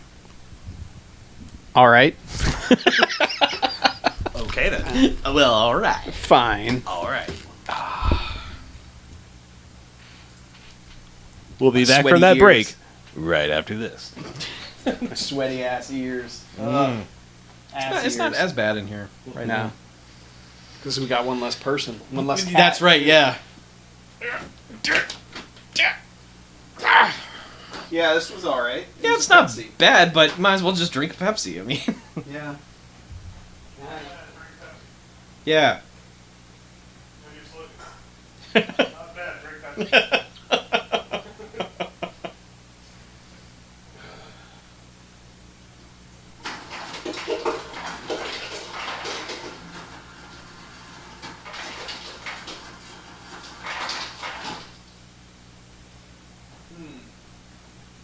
Mountain explosion, mountain lightning. Get you some red. Red's almost gone. Yeah, I filled up on red when I was feeding your cat. Every day, filled my cup, my tumbler, tumbler full of red. Well, I'm going to finish off the mountain splash. It's Godspeed. Enjoy that mountain splash. Splash the mountain Yeah, it's Publix brand. in your cup. It's not too bad. Right? Sure. They all kind of taste like a urinary tract infection to me. Yeah. Don't you hate when you taste the urinary tract infection? I sure do. That's why I'm not drinking them. This tastes like urinary tract infection. Gross. You have that in diet. Oh yeah, diet urinary tract infection is pretty good. Yeah. You know. Urinary tract infection 1. Yeah. Crystal. Yeah, Crystal. Oh, wait, no, cats get that. We already established. Yeah, we did. Cats get that. So Just crystals. we watching wrestling? Sure. Wow, he was all about it. He was like, sure, I guess. Well, you know, I don't want to force you. What is- He's joining us for The BJ had said shit. He's not joining you. So what is tonight's wrestling event? Extreme Rules. What does that mean? A thing that should be awesome, but probably won't be. This sounds like every match has their dumb bullshit. Oh, good. Dumb bullshit. Hardcore murder the other wrestler I stipulation. like hardcore. Will the murder unicorn guys be there? They will. The Unicorn guys will be there. Cool. They're fighting a team from the 1920s. Team from the 1920s. So they gotta be pretty old. Yeah. Just think about the old like circus strongmen. Yeah. That's them. Okay. They're the vaudevillians. That's their name, vaudevillains. Mm-hmm. So they're heels. Yes. Okay. Yes. And they have the twirly mustaches, and they come out and they go, up, ho, hey, ho, up. They should just ride one of those dumb bicycles out to the ring with a giant front wheel. Oh, a penny farthing? Yeah. Penny farthing starring in fanny parting? Man, porn producers missed out. I know, they did. Penny farthing starring in fanny parting, part 2. The Deuce. Pardoning.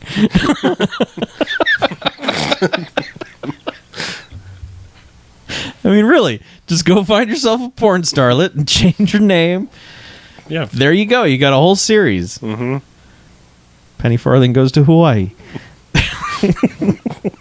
That's the unremarkable fourth entry in the series. It's penny farthing in Come On, I Wanna Lay Ya. So when they just lose all imagination whatsoever, this ain't Penny Farthing XXX. No. I'm keeping it classy, man. That's Okay, go on. Her Adventures in Hawaii is Come On, I Wanna Lay Ya. Yeah. No, just And then there's penny farthing in Japan, which is Tokyo Face. Tokyo Drift. Tokyo Face is pretty good. Yeah. Then there's penny farthing in Paris, which is Eiffel Tower. God damn it. Yeah. Uh-huh. Man, look at all these chatters. Yeah. But I want to continue writing vaudevillian porn. No, by all means. Okay. Sunday's a pretty dead day to do this, isn't it? Dead day to do it. Guess so. Yeah. Too many people playing actual video games, I guess. Yeah, there's not even any football for people to be. Yeah, what the not hell else are watching. you doing? It's Yeah. fucking not football season. Yeah, Warriors Dumbasses. game isn't until 5. What's People up? playing, yeah, so when's other sport ball happening? Nah, not till later. Oh. There's no sport ball happening right now? Yeah, it's not like people watch hockey. Hockey? Gross. Yeah, I know. That still exists. Hockey's still a thing. Yeah. Why? I don't know. You're okay, man. It's like ice and pucks and stuff. Yeah. I don't know. Hockey's pretty fucking cool. Hockey is cool. Yeah. It has to be. And ice would be water.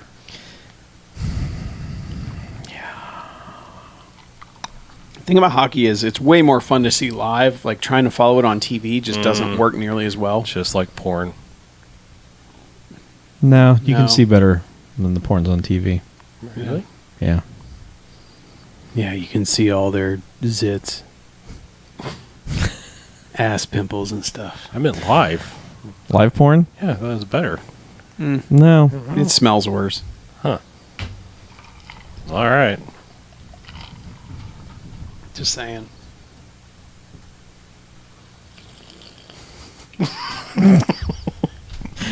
A good day to you and your Pepsi, sir.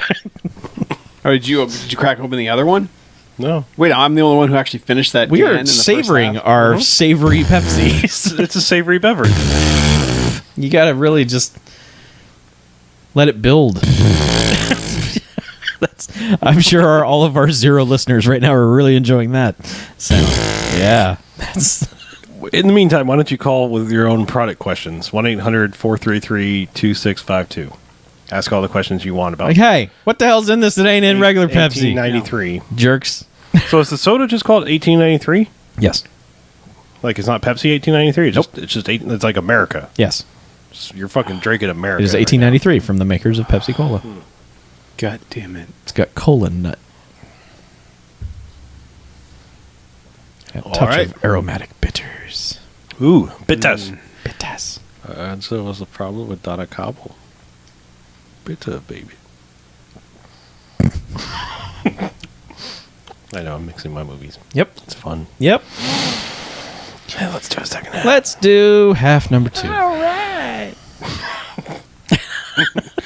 This is super subdued cock rocker. Yeah, yeah. All right. Who's ready for some Do the second half. Hello, Cleveland. Yeah, whenever I hear Running with the Devil, I always, like, I only ever hear in my head the acoustic version. Yep. I live my life like there's no tomorrow. Or I shouldn't say acoustic, the a cappella version.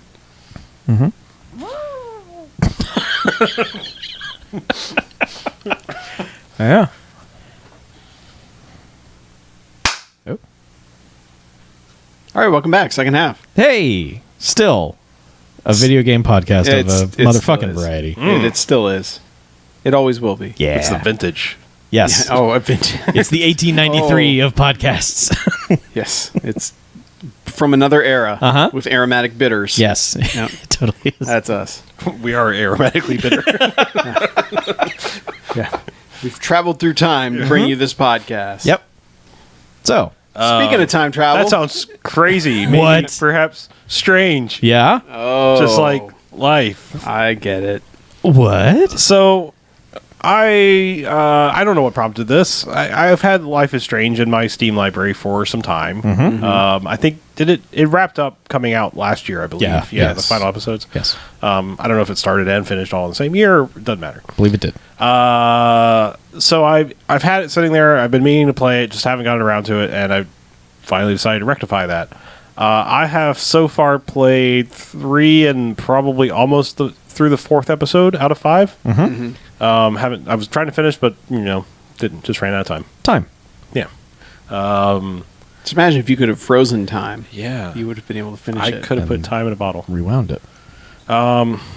So I love this game. Let me first off say that I absolutely love this game. It's one of those weird things where you ever have a game where you're pretty sure you're really going to like it, which almost makes you not want to play it? Yeah, it's called Life is Strange. Well, I don't understand why I was putting this off, because I was like, I'm probably really going to like that game. And I don't know why I was like, well, let me wait for a time when I need a good game. And finally I was just like, you know what, fuck it, just play the damn game, because there keeps being good games and I keep playing more good games, so I can't wait for this that was a shitty game, let me play something I think is going to be good. Right. I just was like, fuck it, I finished Uncharted, played a little Doom, and I was like, fuck it, let's play some Life is Strange. Yeah. Fuck Yeah.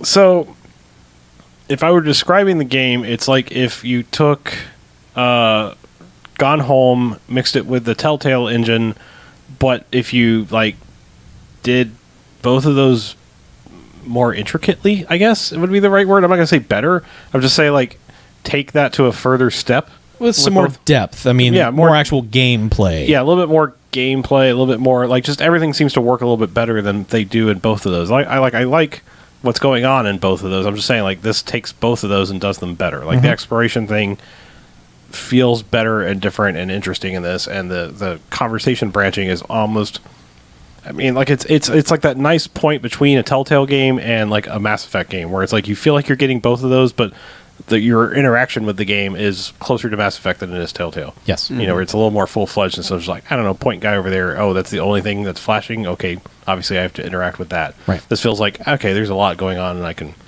actually easily miss something in a room or a busy place where there's a lot going on.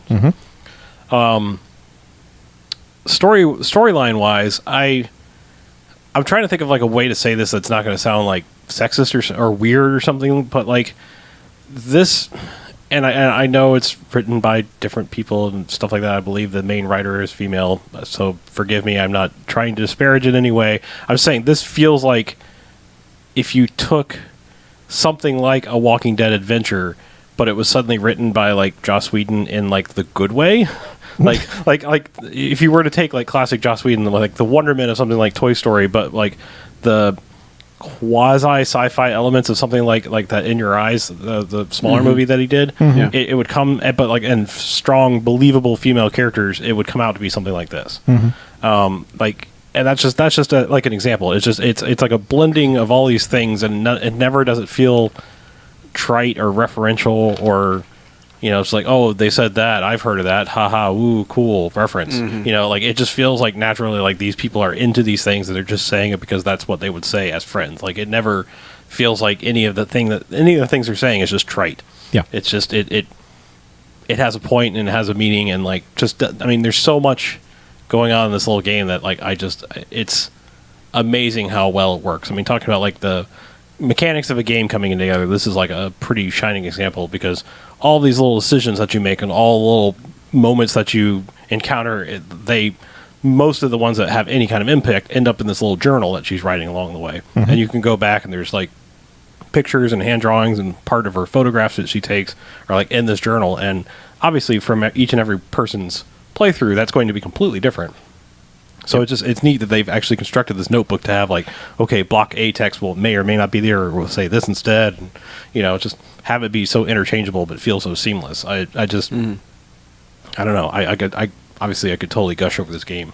It's just, I don't know where it's going. Like I don't know what the end point of this game is, which I guess is a good thing. You know, I mean, being this close to the end, I really don't even understand completely where it's going yet, which is good to say. Like I'm not, you know, bored or, you know, confused by it. It's just like it's that close. It's that, you know, moment to moment that anything could happen. So yeah, acting's great. I mean, obviously the dialogue is great. I love how you can have younger characters. Like, you know, these are all pretty much, you know, they're all later, mostly in high school kids, like, you know, all around 17, 18, that kind of age. Ew.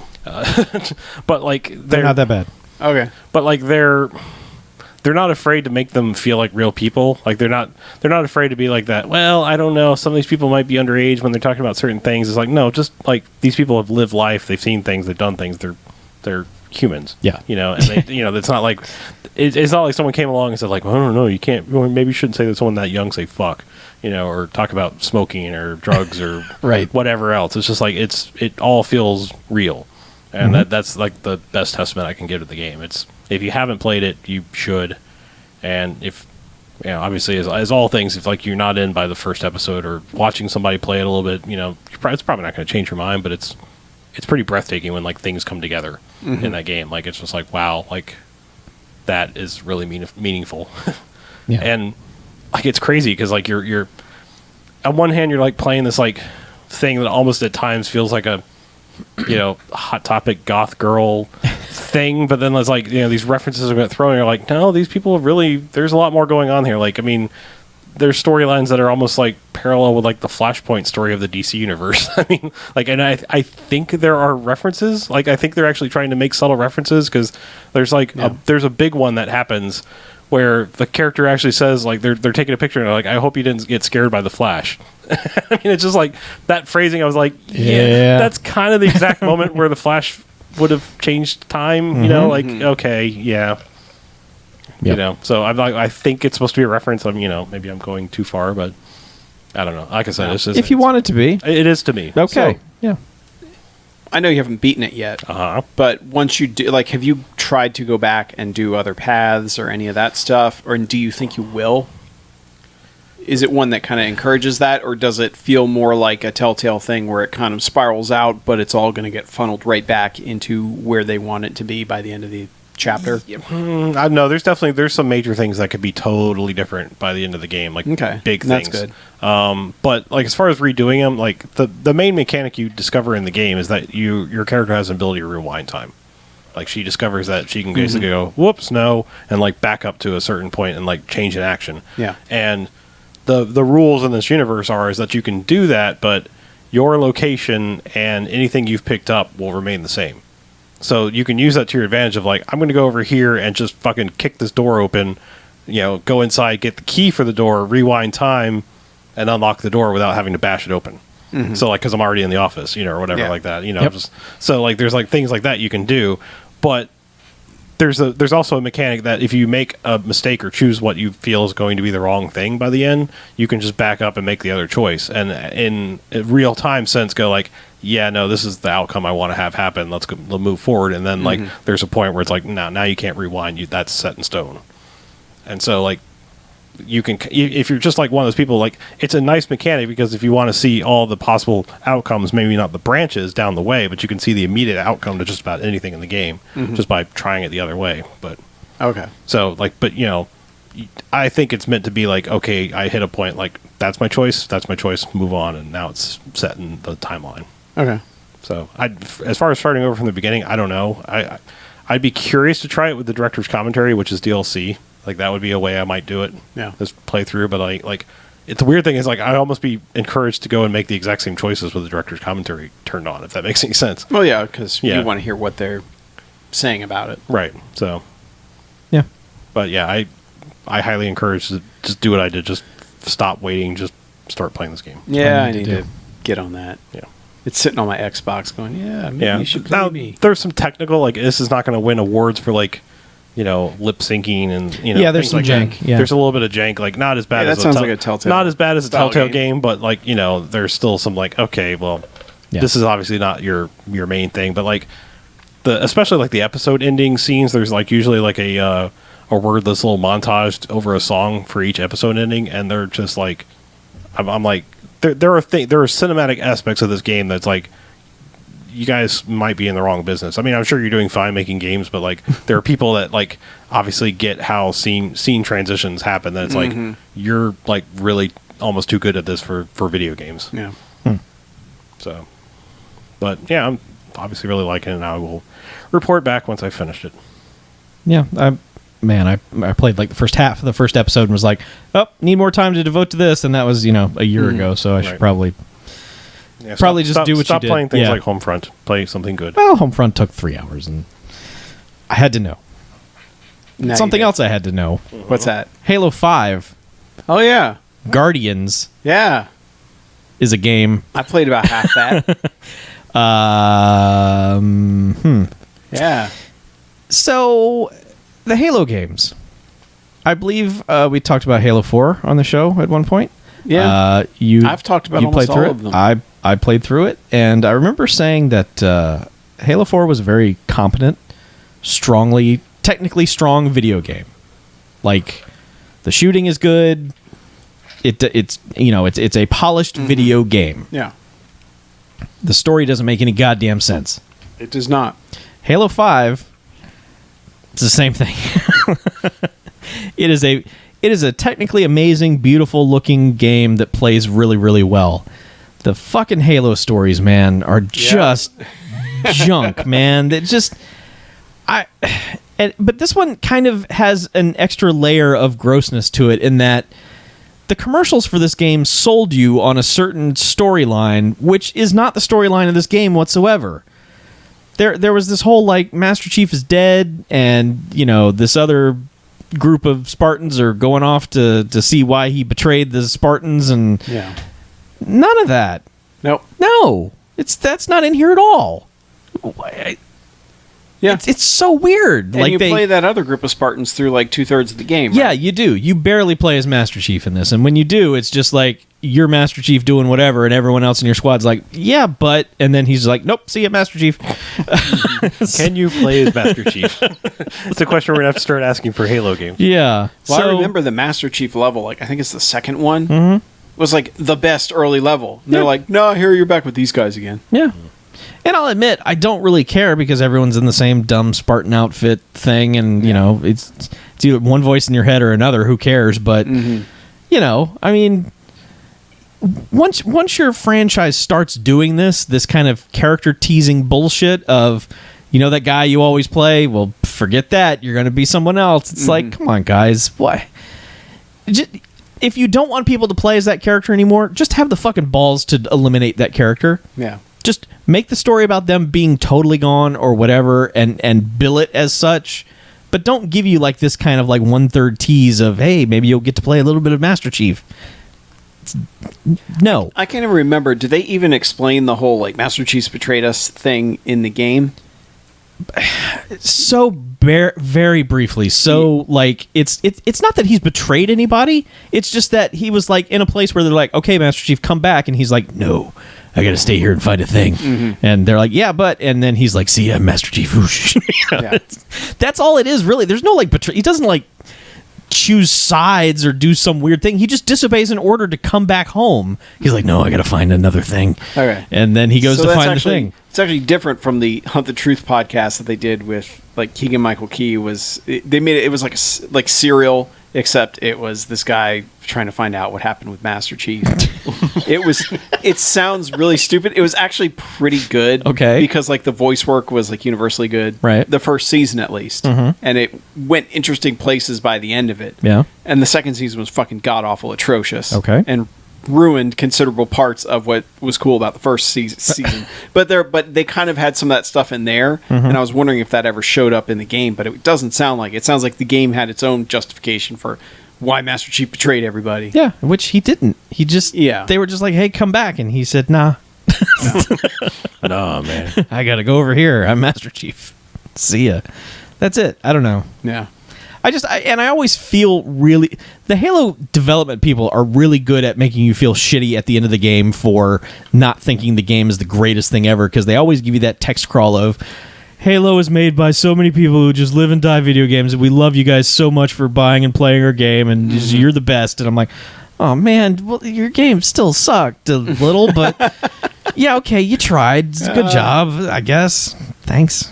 So, I don't know. Those games play well, but fuck, man, those are turning into podcast games for me where I'm just like, I don't care. Just skip all this didact bullshit, whatever. Yeah, what proper did noun you play bullshit. It on easy? I think I played it on normal. Really? Yeah. 'Cause I hit one point in normal and got stuck Then maybe I played it early on easy. on. I don't know. Because there was I think that's why I stopped. Is there was one part where I was just like, what the fuck am I supposed to do here? Because they're checkpointing. It's amazing that they still stick with that damn checkpointing system in that game. Yeah. Because I killed like 100 damn things, and then got killed by thing number 101, and it's like, all right, time to kill all 100 again, and because it put me way back. Yeah. Like I was like, no, I cleared that room. I cleared that whole valley that you sent me through. Yeah. Killed everything but that one thing. Yeah. And it's like, no, why don't you do it again? And I was like, why don't you fuck off? I quit. I think that's kind of where I hit with Doom, where it was like, yeah, I don't want to do this fight again. Yeah. No. It does have a healthy dose of Keith David, though. So Yeah. that's... Yeah, I didn't. I didn't. There was one cutscene I saw him in, but Yeah. I didn't get any further than that. So He starts palling around with you for a while. He's the Arbiter, right? Is that his name? Yes. yeah. And that's another thing, too. Like, man, the whole, like, backstory of all the Halo shit. I don't know, man. Oh well. Yeah. All the stuff they added in 4 and are like I focused on the Promethean stuff in 5 is just dumb. Yeah. But, It's like the other stuff worked. It was not smart, but it worked. yeah. It's like these guys are a religious cult, and they'll do anything to stop this. And you're a soldier who has to fight them. I mean, that's not that hard. But now it's like, well, you're the chosen one now, and blah blah blah. And Yeah. I really felt like at the end of, like, 3 that they were going to, like, make a new trilogy with, like, a new, like... I don't know, maybe a new enemy type of some kind where it wasn't just those little first grade aliens. Grunts. Yes, Yeah. those things are the worst. I hate them in every conceivable way. I hate it when they're in a scene. I hate it when I kill them. I hate them when I don't kill them. They're the worst. You don't even like when you put the skull on that makes them pop in confetti. Yay! No, because You you don't know even what? like that? I don't look for that shit. Aw. Like, I don't think I found one single skull. I played that entire game. I don't think I found But one skull. Where my skull? Yeah. Yeah. At no Did quarter Did you find all the yeah. data pads? No. Did you find any data pads? I did find a few, only Okay. because there are moments in that game where you wander around not knowing where the hell to go Yeah. at all. And I'm like, oh, there's a terminal over there. Maybe that'll tell me something. Nope, audio log. So, No. or no, it's linking me to the Halo network. No. Please don't open that. Fucking Halo Network. Yeah. So anyway, Halo 5, it's a game. Yeah, it is, isn't it? Yeah.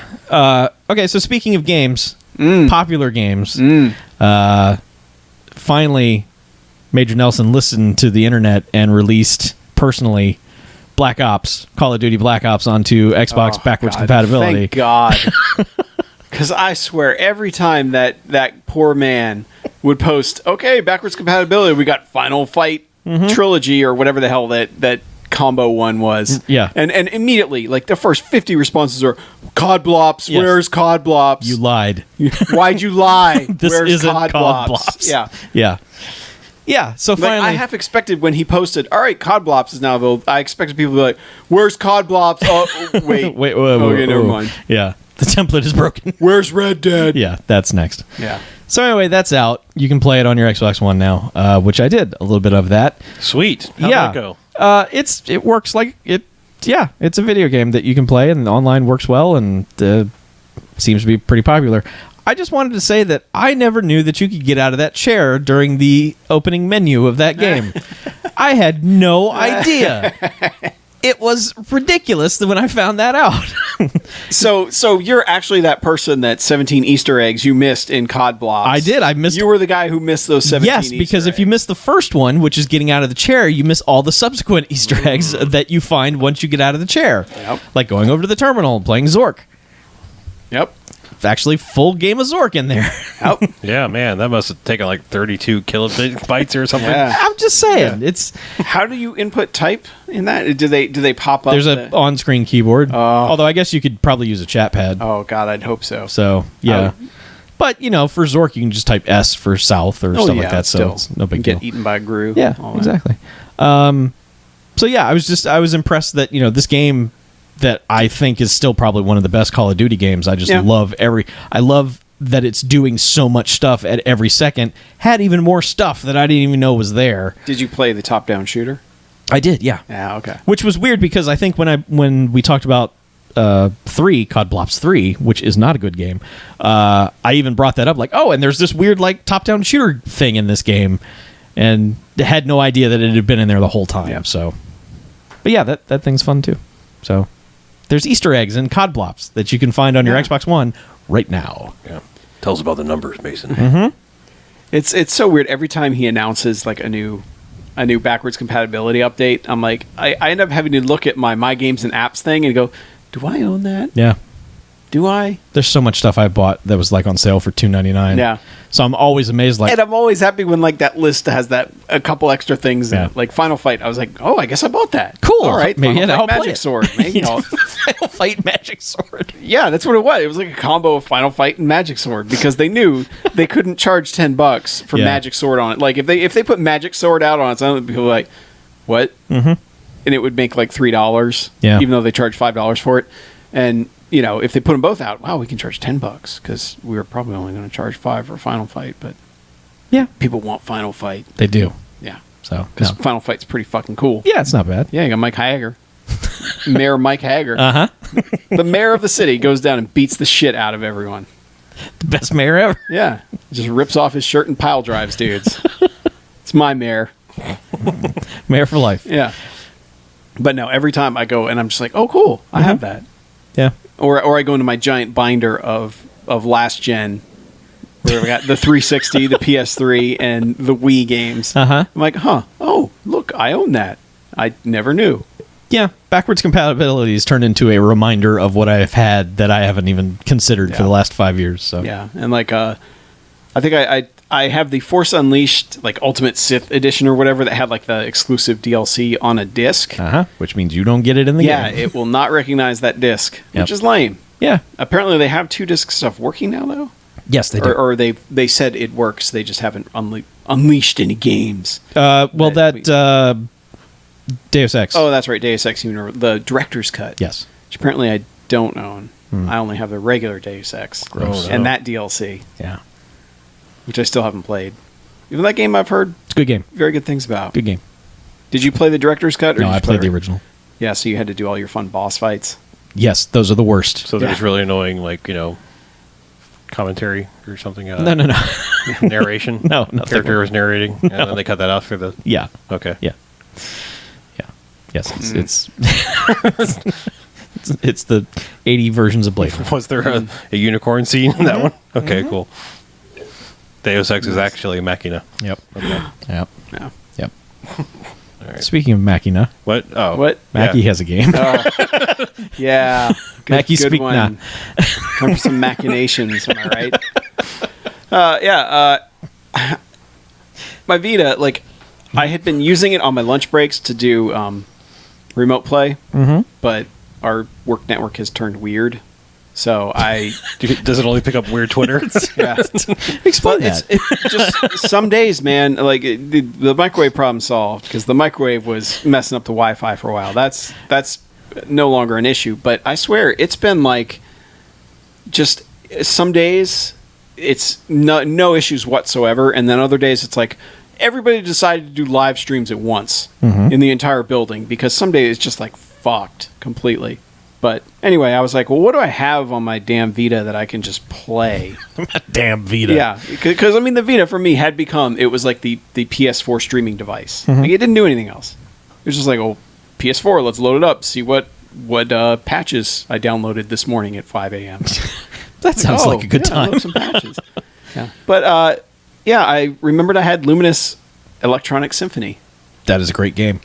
That is a really great game. And you don't even need sound. Like, I mean, the sound brings it to another level completely. Sure. But you don't need sound to play it. But it is so interesting the way that just alternating you're just matching two blocks, two colors or two shapes or whatever. But the way altering that and altering the speeds can completely change the way that game plays.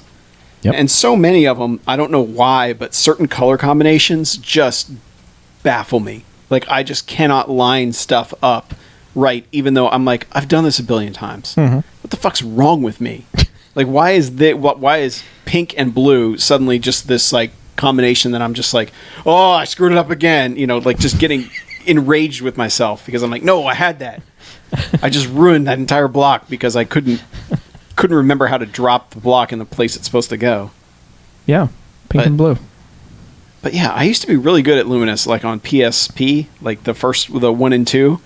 I used to just destroy those games, and now I'm not. Like, I cannot even complete a full cycle on Electronic Symphony. And I don't know why.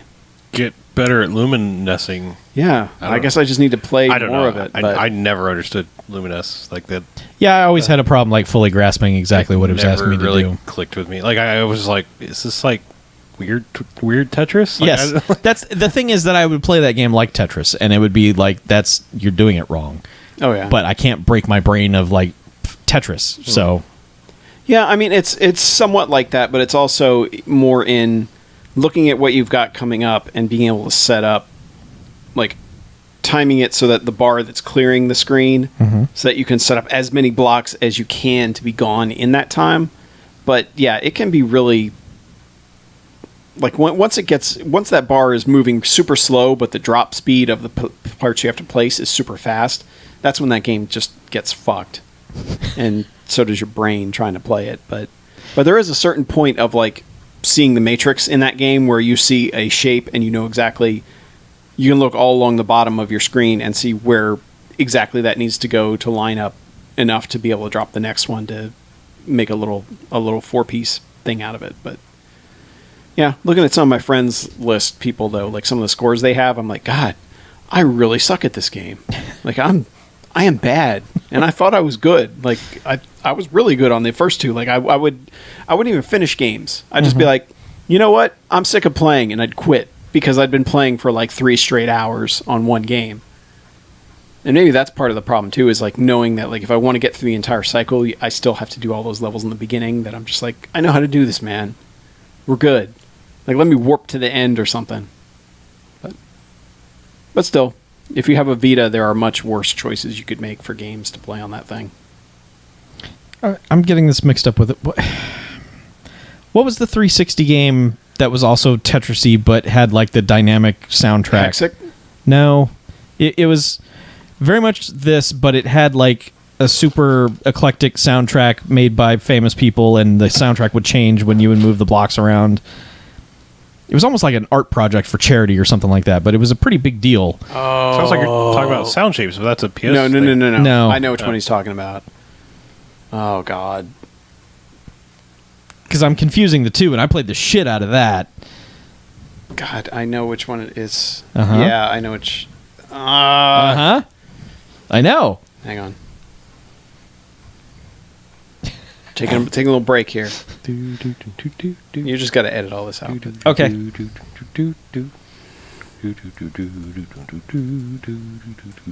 I log on into True Achievements. It'll be on there. Did it start with a Z? Oh. I don't know. Zoominess. Yeah. Zumba-ness. Yes. Games. All right, Xbox Live Arcade. There we go. Because I know I have achieved in that game. Oh, I have too.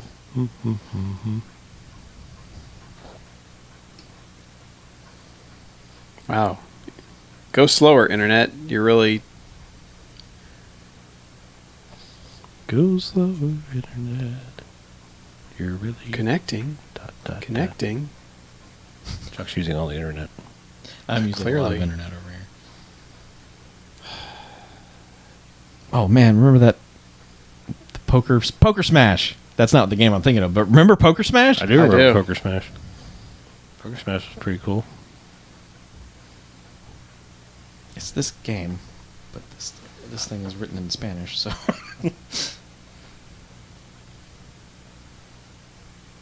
No, it's not you.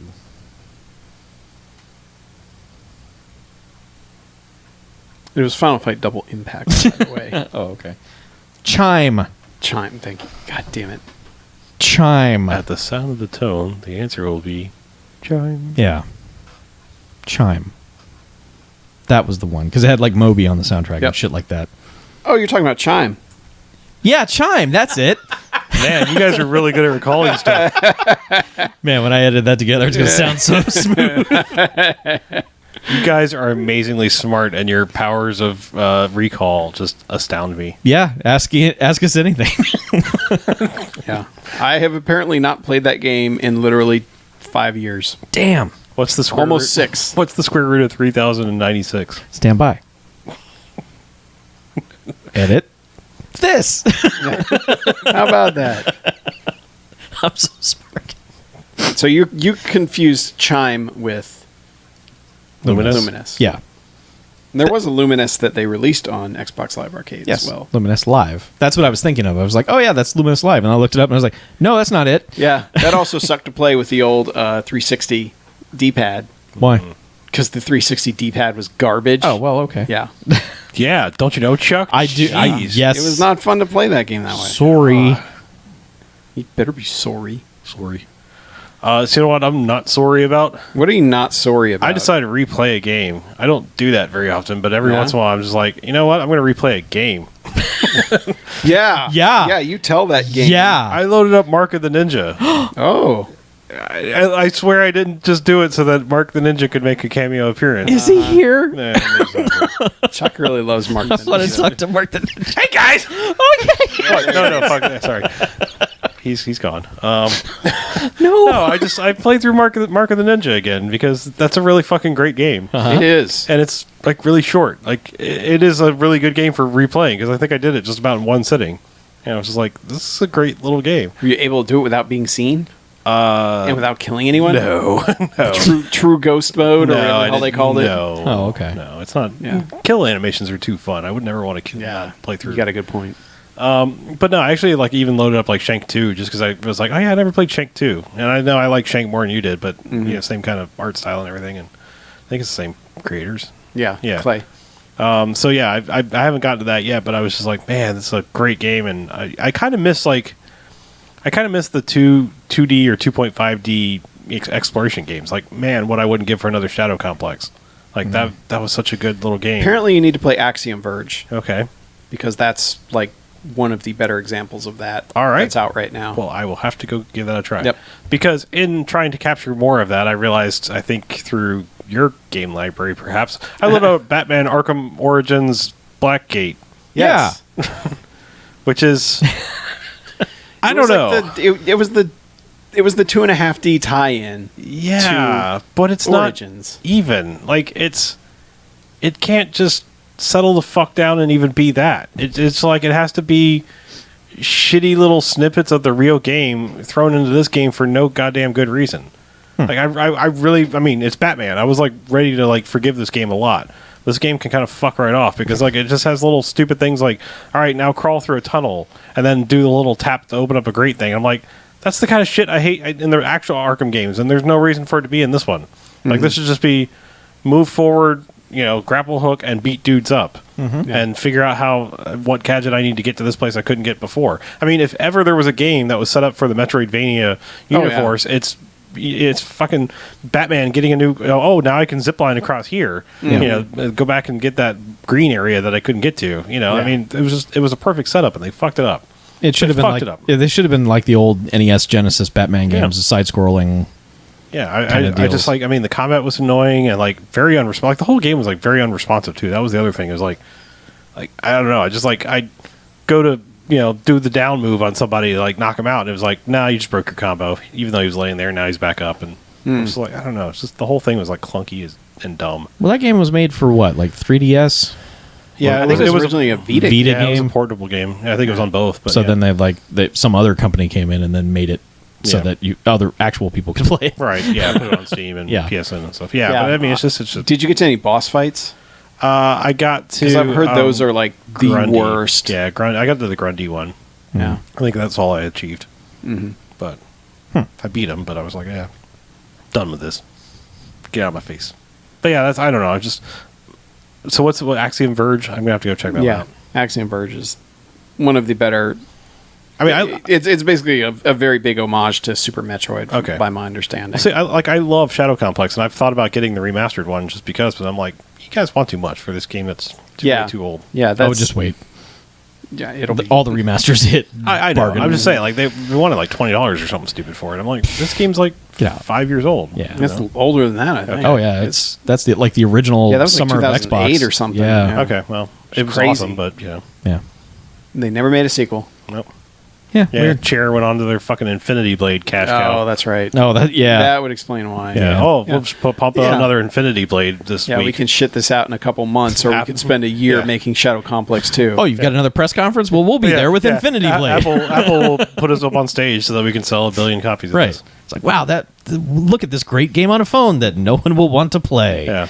Apparently enough people want to play it. I guess. That's all they fucking They're all right, but God, like at a certain point, you're just like, yep, it's tapping over here. Oh, but there's a flashy thing. Tap that. Yeah. Yeah. Okay, swipe to combat. Swipe to combat. Swipe the leg, Johnny. Yeah. Hey, let's turn a corner. Let's. PlayStation Plus corner? Yeah. Sure. There were some games that came out for PlayStation Plus. Sure. I don't Were know. there? Yeah, there were. Well, okay. So there was one it's all right. Tabletop Racing World Tour. Yeah. It was a freebie. Tropical 5 also came out. Yeah, that did. But we're like, that's too much of a time sink to even get into. No, just no. But that's a good game to be given away. Yeah, on PlayStation Plus. That's a solid game. Yeah, I really love Tropico 4, so I would imagine 5 is some more good stuff. But Tabletop Racing World Tour is a fine little kart racer game. It's perfectly acceptable. It is not something that you're like, I can see why this is free. Blah. It's and it's also not Rocket League either, but for what it is a kind of a Mario Kart meets Micro Machines kind of game. So is it kind of like Mario Kart without personality? Yeah, there's no personality to it. Yeah. It's just the cars have kind of themes, but they don't really mean anything. But yeah, there's power-ups and weapons and stuff like that. So, and you're just racing on little, you're tiny cars, so you're racing on what are basically like play sets, big environments of blocks and toys and stuff. And toys. It's fine. It's a fine game. It's perfectly fine. We have a phrase for that. No. It is better than Chuck Fine. It is. Okay. It is good. It is a good. It definitely It's good good as a enough. freebie. But I would say like this could stand on its own. This would be something you recommend and say, yeah, that's Okay. it's kind of fun. It you it's one of those where you can just jump in and jump out. You can do a couple of races and get your coins and your XP and all that and move on. Yeah. I imagine Chuck Fine is like, if you're looking at like a Metacritic scale, it's like if you just took 1 to 5 and you're middle of the road on your Metacritic, that's your Chuck Fine. It's a C. Well, it's a C in half the scale, is what I'm saying. Yeah. Like, you're So you're saying 1 to 5 instead of 1 to 5 out of 10. yeah, for the Chuck Fine scale. So Okay. it's middle of the road of the half of the Oh, no. actual scale. No, I'm no. explaining Chuck Fine. I'm saying that this is probably about a 5 out of the full Metacritic 10. No, Yeah. you're explaining it badly. Okay. Yeah, I think that's wrong because Oh, no, you actually really like things like Mass Effect, so... Yeah, I do. but also like the way game scoring works now, like Uh-huh. 7 is a bad game. Yes. 8 is all right. 9 is pretty good, Okay. and 10 is like Unachievable. Payoff. yeah, 10 yeah, 10 10 is you're on the course. take. yeah, 10 is you've gotten all that sweet video game money. Ubisoft bribed you. But no, like 10's great, 9's good, 8's average, 7's bad, Yes. and anything below that is like something is irrevocably broken about this game. Yep. So Chuck Fine is somewhere between 1 and 6 on the scale. I'm not getting into this. That's the way we're I see basing it. your entire Chuck Fine scale off Fast and the Furious Showdown or whatever the fuck that was, which was just shit. It was Just shit. That's a 1. I beat that game. That game is playable. That's not That's a good thing. Yeah, and you're also the guy who raged against Skyrim. You're like, it broke. It did something dumb. So that game's fucking terrible. I don't believe that I would happened. never play it. Yes, no. You ripped up Skyrim. did. I don't think I did. Yes, you did. This is not No. true. Yeah. No, didn't happen. I hate to tell you this, Chuck. We have it recorded and played back for people. Yeah. None of this happened. Yeah. Look, all I'm saying is tabletop racing is a fine game. Okay, so it's fun. above. It's at least a 7. Yeah. Yes, it is at least terrible. I would give it a 5 out of 7. Okay. Oh, Yeah. So, okay. so a week. Yes, a week. All right, look. I'm just changing corners because fuck you guys. All right. So this is our chance to hype our annual Mecca to Atlanta, Georgia to play Yeah. pinball. I think it's a pilgrimage. What did I say? You said Mecca. That might be a destination. I don't think you can Mecca somewhere. Oh, our annual. Did I say our annual Mecca to you could- Atlanta, Georgia? You can Mecca me a sandwich. I'm Make a Mecca great again. well, We're making a pilgrimage to Atlanta. Right. yeah, where there's pinball to be had at the Southern Fried Game Room Expo, 3rd annual. Yeah. It's gotten even big. It's doubled in size this year. New hotel, new space. This is the one you guys have always told me, like, this is the best one of the year. Well, we have felt that in the past. This is sounding potentially problematic in that different. There are about 17 things we are concerned about. There are things that could go wrong because of all the changes, but this is the one we've typically have enjoyed. This is the one you've most. always said, like, try to make time to get to this. Yes. This, as far as like a pinball arcade thing, it has always been the best because it's the most tables. It is the best mix of tables because it's a little further north from us. It's not all the same ones we keep seeing down here all the time. Yeah. And it's a cool city. There's some cool shit in Atlanta, and they've got crazy hamburger places on every corner that you can. Yeah. And people will literally lobby for them. Like we were just having a conversation. Oh, man. I believe we were having. Did Yen show up then? Listener Yens. Yeah. And we were just having a conversation, and someone was like, "Pardon me, I overhear you're talking about hamburgers. May I also suggest this one?" Yes, we were just like, "Hey, where's a good place to get a hamburger?" And the like guy behind us was like, "Oh, you're talking about hamburgers. I have an opinion on." It was like being on Twitter and using a hashtag, and someone was like, "Hey, hold on, I have an Hashtag opinion about hamburger. that." Grindhouse is the answer. By the way. Yes. Or Farm Burger. Yes, both of those were excellent choices. That other weird place was, eh. I heard the varsity was good. Yes, but not for burgers. No, you got it for hot dogs. chili dogs. Okay. Yeah. So we're still working on the lineup, our personal lineup for who will exactly be there. Yeah. I think I'm a 90% lock. I think Mackie is. I'm about 80%. Okay, so and then the rest of us are we're in a little bit of a flux. We just got to nail down some more Work information. schedules and Yeah. vacation time and all that. But But I we want to get there Friday. Yes. So that makes it difficult because Atlanta's not a short drive for us. So It's really not that bad of it. I swear, know. like we go I've to done work. it in a day and back. Yeah, sure. It was horrible, but But- I've done it. I will say that even though it's like 3 times as long than the Orlando trip, it's more enjoyable. There's something about it that's just more interesting. Maybe because there's like land levels. It's Oh, yeah. not just flat nothing from here to Orlando. Yeah. It's, there's mountains. But and, so what are you worried about? Is it just a new venue? well, I think what Harlow's referencing is the fact that because they've got so much more space, they've been adding tons more extraneous stuff like Oh, the usual. panels and guests The bloat. and tabletop rooms and stuff like that. But I think they're just doing that because they have so many more extra rooms basically that they can fill. And I don't mind that stuff because that means those people aren't waiting to use a pinball machine I want to use. Exactly. So Yeah, and I mean, just And they could be fun. I mean, Yeah. you never know. We might Yeah. wander in there and have some fun. exactly. By We- accident. well, the first year Microsoft was there, and they had like a weird 3D printer that they were doing. Yep. It's always like they were printing pinball parts, weren't they? something, but Yeah. there's always just mystery rooms that you wander into, like, hey, what's all this? Just weird shit going on, and indie games being promoted, and Hey, or strapping Oculus Rifts on your face. Yeah. Oh no. yeah, I still have yet to use a VR anything. they're going to be back doing they're more pro- yeah. VR demonstrations. So I guess they might have a real one now. I believe they probably should. So should I bring some Or Vive. Clorox wipes with me for the They eye were pretty good at wiping sockets? those down. they were. They Yeah. had like a person there who was So doing it. so nobody got pink eye. Yeah, Oh, good. but it's June 10th through the 12th. okay. So just Google Southern Fried Game Room Expo. Mm-hmm. Get all the details. Come hang out with us. We'll be there in some capacity. I hope Yeah. we need to be. And you need to go all 3 days because, like, as we have found out, Saturday is the busiest day where there's not a lot of time for pinball. Saturday is when you just go off and explore. Mm-hmm. That's when you go eat the weird hamburgers. Yeah. In the past, find record shops. Yes. Record shop. Go find all the interesting things that Atlanta has to do. So it's Get a good yourself time. Some vinyls. Yes. It's a good trip. We've the last 2 years have been really good. So we are hoping they are not getting too big for their own good. Yep. But, just looking at the game list is like, there's like 120 pinball machines on it. So if I could play most of those, I will be a happy guy. Yeah, from what we've experienced, making it past year 3 is the big one. Yeah. Yeah, something about that. It just Yeah, they all something about fall that apart. third year.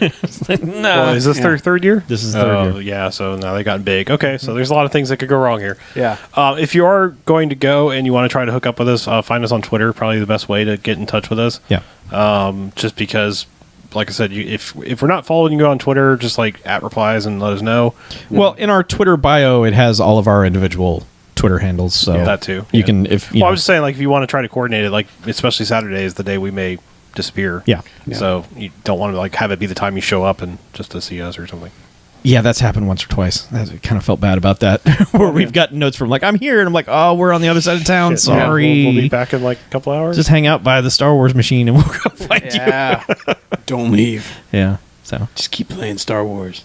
yeah, it's a good show. I got recognized there last year, which is something that has never happened before. What do you mean? You did? Yeah. Like from your YouTube recognized video? you? No, like a person from Twitter was like, not like a follower of the show or anything, but just like someone on Twitter was like, "You're Smarmy Jerkface, aren't you?" And I'm like, They "Yes." recognized your smarmy jerk. Yeah, and I was like, "How could you tell?" And You're a smarmy jerk face. yeah, that was what it was. Hey Chuck, that was me. Oh, was it you? Yeah, I recognized I must. I block out all I of mean, your I insults. previously had never recognized you as a sovereign Oh, state. it was you. I have face blindness, yeah. so like I didn't know it was you. I recognized your foul stench when I entered the room. It's all right, Chuck. I'm pretty. I assure you. Say so. People tell me. I don't know. Face blind. So anyway, that's the hype for that. Come to the show. We will be there. Yeah. So you want to hear an email? I'd love to hear emails. I would love to hear an email. We have an email. That's fantastic. Yeah. From Graham, Oh, hi. who has a question for us. Okay. What's up, Cracker? He said, "Whoa." Graham, I get it. Yeah. He says, "Hey guys, long-time listener, first-time emailer. Be gentle with me. All right. Following many discussions with fellow gamer work colleagues, we were debating the following topic. How long do you stick with a game / movie / book / whatever if you aren't having a good time? When people say, oh, it gets good after 10 hours, that annoys me. Why didn't they cut those hours out? Maybe it's because my gaming time is super limited, but I want to boot up a game and shoot stuff quickly. Thoughts? Love the podcast, Graham, a.k.a. GHamOx14. Sent from my Apple Pippin using time division multiplexed smoke signals." Wow. That's impressive. It is. Pippin. Holy Pippin. Movies, I'm really of the mind, like, I can waste the 90 minutes. Yeah. Sure. You know, like in general, even if I'm not liking a movie, I mean, Bamfcast, we have the 10-minute rule because if we know that that's just going to yield a shit episode, then we'll abandon it. But generally speaking, like, there are very, very, very few movies that I'll bail on. Books, however, I have no problem whatsoever bailing on a book at any point. Yeah. Oh, I've bailed, Because like, it's I've bailed such a after time the investment. first chapter. I'm just like, Yeah. I either see where this is going or nah. Yeah. Yeah, I have no problem whatsoever at any point bailing because, like, a book is a guaranteed, like, big chunk of time. And games are kind of the same way, you know? I talked about like 2 or 3, just abandoning this time. Yeah. Yeah. Like Homefront, like Doom. Yeah, No, to be fair, I probably played Doom most of the way through. I don't know because I didn't like look and see how many chapters there were or whatever. But I think the thing with games is that you kind of have to base it on how much goodwill that game has with you to begin with. Like if it's either a part of a franchise you like or made by someone you like or something like that. Because like the most recent Dragon Age, for example, takes a long time to really get going. Like you spend a lot of time just sort of doing a bunch of mundane stuff. But like for me, I'm like, Dragon Age is fucking awesome. I know this game is going to get awesome, so I'll kind of slog through it. But like as a person who doesn't play Final Fantasy games, when I hear that Oh, yeah, it's 25 hours before it gets good, yeah, before you fuck get out of off. the tutorial. Like, that's why Legend of Zelda Twilight Princess, the first one, I think it was, for the Wii, I was just like, fuck this. Yeah. I played for 2 hours or something, and I was like, I'm still in town, and they haven't let me leave. Fuck this. And I've never finished that game. It was a lot of people like, well, it's not the best one, but it's pretty damn good. Yeah. It's like, I don't care. Like, yeah, when I guess my thing is when it feels like it's wasting my time. Exactly. That's when I can tell it to go to hell. Yeah. yep. You know, and I guess it's also when I can't discern the mechanic that they're going for. Like you know, to bring up Dark Souls again, I can see completely why people are like, fuck this, never going back. Sure. But I can also, like, something clicked in my brain, and I appreciated the fact that, yes, they're doing this to make me appreciate everything, like, every bit of progress I make, I appreciate more because I made it happen. Yeah. You know? But I Yeah, never blame anyone. But I guess the issue with this becomes people, like, complaining about reviewing a game without beating it. Oh, well. Which is kind of, you know, what we do aren't reviews. You know, it's more just... Yeah, here's my experience with it. Take it how you will. Yeah. Yeah. Do you agree with other opinions I've had on game? Okay, then maybe take this one. Yeah. Yeah, I think a game like where that could backfire, like a game like Sunset Overdrive, where a lot of people were like, "Man, it's not good until the control schemes, you know, when it clicks for you, and then it's really good." Well, that's an intangible you can't say to anybody, like, you know, once it clicks, you're going to be good. It's like, well, what if it doesn't? Well, like two sides of the same coin is like something like Doom. I mean, I hit a point where I was like, I am now just doing the same shit over and over again. All you're doing is mixing up the mix of demons that I'm fighting. I'm not necessarily enjoying the exploration, jumpy aspect of all this. So, but at the same time, I can look at a game like Just Cause or 2 or 3 and go, yeah, I did the same shit over and over again, but I was enjoying that shit. And at no point when I go like, I'm tired of doing this now. Like it just hit the point where I was like, all right, I'm finished with the game. That seems about right. I've tethered things and blown things up enough that I'm good and I didn't get bored, but I very easily could have. I could have said Mad Max was repetitive or any of these games were repetitive, but if it's a repetition that I enjoy, fine. But circle strafing 90s thing wore out its welcome after 10 hours. You know, it just did. Yeah. So Yeah. I think the danger comes in when it becomes like this very tangible, well, you have to wait 17 hours, and then after the 17 hours, it gets good. Like when you start talking about a game that's 100 hours long, and you've got to play a fourth of it before it's any fun, you're asking a lot of people who don't necessarily... For most people, that's like, no. Yeah. Those 25 hours need to be fun first for me to care about the rest of the thing. So yeah, about the only thing I was going to say, going back to movies, about the only thing that makes me give up on a movie these days is if I'm falling asleep during it. Then I may turn it off. At, number one, because I'm not going to see it. Number two, I might never go back to it. You know, it's just like if a movie is the kind of thing that puts me to sleep, well, maybe or maybe not, I come back to it. Yeah. But I don't generally just go like, I'm done watching this now. Click. yeah. Yeah. And I just think, like, in general, for all media, as far as reviews and other things go, like, I think we have to get away from the idea of getting a certain amount of value out of something before being able to abandon it. You know, and because sometimes some things are just, they're a sunk cost, you know? It's, you know, you sat through a movie you hated. Sorry.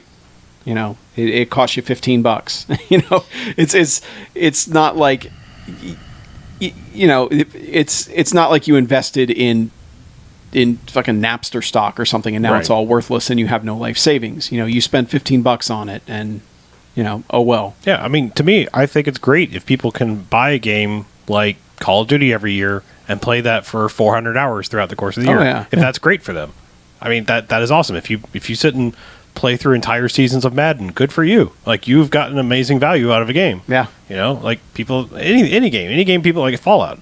People can get 200 hours out of that and never get bored. Great, awesome, good for you. Like, Man. that is so awesome for you. I need to get back to that one, I'm not being catty about that. I'm just saying, like, that is awesome. I don't have that we time. envy that. We envy that, almost. yeah. But I mean, honestly, that's why, people always say, like, $15 an hour or a month for WoW. I'm like, $15 a month for something some people dedicate their whole fucking lives to? Great. That's your entire gaming expense for every month? yeah, Okay. I think about how much I spent in the 360 era, and I was probably better off if I had just kept a WoW subscription and just played WoW through that entire time, money-wise at least. Yeah. I mean, but yeah, the only problem I had with subscription model, again, was feeling guilty for not Well, because we're playing it. Yeah, we're social game butterflies. We, gamefly. we go around and we're like, all right, got to try this, and this. I'm not going to dedicate my life to this game. Now, every once in a while, I think we find ourselves in that. Like, I've pretty much only been playing this. Well, yeah, like me, sucked in. I kept going, I need to play something else, and then being like, nah, I think I can get further in Dark Souls today. Mm-hmm. And luckily I'm near the end, so that it won't be, I won't be like the other one where I'm like, all right, I started it over again. Yeah. Where's the ultra super duper ridiculous hard? Yeah, I Yeah. need game plus. See, I Where's think the Zatoichi mode where Yeah. I can't see anything? two things have to change. Like, reviews have to get away from the value element of reviews, and people have to get away from that too, because Well, Like, we say that, but then sometimes a game comes along like Force Unleashed 2, where it's like, fuck you guys. well, Like, fuck you. And I think that does make a difference. Sure, there are cases like that where a game is like 4 hours and you're like, well, hold on, Yeah. guys. And there's That's- plenty of games that we've played on here where we've said, yeah, I don't know if that's a $20 Yeah, buy, but I said probably about at 10. Trackmania recently. Yeah. So, but I mean, like, this notion of like, is anything worth $60? Well, do you know how many people don't pay $60 at launch for a new game? Like, you get it at Best Buy, you get it at Amazon. It's 20% off of that. You've got points, rewards, and discounts and everything like that. No one necessarily is always paying $60. And if you're going to like a review of Madden, to find out if it's worth $60 or not, that's insane. Either you're going to play a lot of Madden or you're not. Yeah. Right. You need to know, like, is it comparable to last year? Is it also then better than last year? That kind of thing. So, Well, reviews have really moved into, like, people use them to confirm their viewpoint. That's all it is anymore. Absolutely. Is but- everyone's decided already. Whereas so much of, why I enjoy podcasts is, like, I think about the Giant Bomb back in the day where it was Ryan and Brad and Jeff and Vinny. Mm-hmm. And it was like, Ryan always liked the games I liked. So if he liked something, I tended to know that I would like it. And Brad tended to latch onto the little things that I liked. Like certain game mechanics or something, Brad would be like, he'd be the one who'd find those things. And I found I agreed with him on that. Jeff, I just found I didn't tend to agree with him at all Right. on most things. And Vinny was somewhere in the middle, but there was always it was always from hearing them talk about something, I knew whether or not, with probably, I'd guess 90% accuracy, whether I was going to like that game or not. yeah. And if Jeff was like, no, fuck this because it does this, this, and this, a lot of times I was like, that actually sounds awesome. I'm probably going to like this game. Yeah. Yeah, no, that makes sense. Yeah, and I would hope that there's people that listen to us, and Chuck says, "Oh, it's Chuck fine," and they'd be like, "Oh, cool." Yeah, I know, but mostly and I'm kinda sure there are garbage. people that are like, no, but there are people that are more forgiving of stuff, and they're probably going to gravitate to what you're talking about. And there's probably people that are like specific mechanical things that I tend to focus on. Yeah. And Harlow, it's more like the whole overall experience. They might go, "Oh, that's why he likes that so much," and that kind of makes sense. I'm sure there's a lot of that, which is why I just see like the Metacritic stuff is so discouraging, Yeah, it doesn't make any sense. and especially for companies where like your bonus this year is tied to getting an 85 on Metacritic. It's like, you have no control over any of that. All you can do is make the best game, and if you got the guy who's like, man, strategy's bullshit. I can't believe they made me review a strategy game. Then that's fucked. I know. You know, the whole system is fucked at this point. I mean, at but- some points, the whole value of a game and everything really, it's a free market. People people complain when season passes were $25 and they were $30 and they were $40. Now they're $50, yeah. and people are still complaining. It's like, you know what? Don't buy it. Yeah. And guess what? It won't sell, and then it'll be cheaper, or you just won't have it for this game, and then one after this will be cheaper. But I don't have a problem with a $50 Call of Duty annual pack for people that spend 400 fucking hours playing a game. Yeah. Spend $120 on the game. That's fine. Totally. That's $10 a month for your entire pretty much your entire gaming habit. That's pretty good. Yeah. My only complaint nowadays is that the season passes never go on sale separate from the complete edition. Yeah, that's weird. And I hate that. Like, the game will be on sale, and then the Game of the Year complete edition will be on sale, but none of that DLC on its own will be, which is really annoying for someone like me who bought, like, Sniper Elite. Yeah. That's unfair. You should not punish the people that bought something early on. There should almost even be a way to, like, date it. Like, you hear about all these things on the radio. It's like, oh, well, this offer only good for people that were subscribed from this time. Well, you know what? They know when I first played the game. Guess what? Give me, 75% off the season pass if I've played the game before then, so that I didn't go buy it in a bargain bin. Almost like how Ori and the Blind Forest, the whatever edition, definitive edition, did it, where it was like, if you already had it, okay, this is $5, Right. and we just give you both, But if you didn't, it's $20 for the whole thing, which that's fine too. Yeah. But that drives me crazy now that they won't do the sale on the one thing. They're like, no, you're going to pay full price if you want Witcher season pass. Yeah. You got to get the Witcher Definitive Edition. It's drives me crazy. That's the only thing that I think they've really fucked up this generation as far as that goes. But but like you said, if you just wait on games, if money really matters that much to you, waiting on stuff, it saved me a ton of money already in the past 2 years. Oh yeah. I think today, like this week, I know it means nothing depending on when you're listening to the show, but like Quantum Break is $35 at Best Buy. Yeah. That game just came out. Yeah. And if you've got the Best Buy thing, it's even cheaper than that. So you didn't have to get Quantum Break the first day it came out. You wait a month and there it is. So this whole talking about value just makes your review almost irrelevant right from the start. Because if you're doing a review where it's just based on a $60 model, that's useless to almost anybody. Well, yeah, and I think about The Witcher. I got for $40, I got more time out of that than I did a Quantum Break at $60. That's what I've always said about the Dragon Age games. Like, I can't believe they're $60 because I've spent 120 hours on each and every one of them. I fall into that all the time, especially with some like mobile game that I spend my whole fucking life playing. Like, I wish I could figure out some way to give the Threes people more money. Like, they need more of my money. Like, too much of my life has been too much of my life has been occupied by the thing they created. So, like, I almost want to go buy the stupid pillows and things that they sell. Like, here, just take my money. Yeah, like it's like the FTL people. Just here, take it. Well, like the Jackbox games went on sale this weekend on the PS4 for like $5 each, and I'm like, you know what? I'm probably never going to play them on the PS4, but you guys deserve my money. Yeah. So, I already have these on Xbox. I played most of them on the Xbox, and, I'm probably not going to play any more of them, but you guys probably deserve a little bit more because I really enjoy your stuff, and there's no way for me to, like, mail you $5. So. Right. Yeah. And it's weird that, like, everyone's forgotten the days of, like, the Super NES where, like, Final Fantasy came out on a larger cartridge or whatever, and it was, like, $90. Yeah. Yeah. And everyone's just kind of forgotten that, that was, like, you paid $90 for that game if you wanted to play it. Larger and bigger game. Yeah. I paid that much for Strider on the Genesis. Ooh. And, like, 1990 money. Oof. Yeah. Oof. Yeah.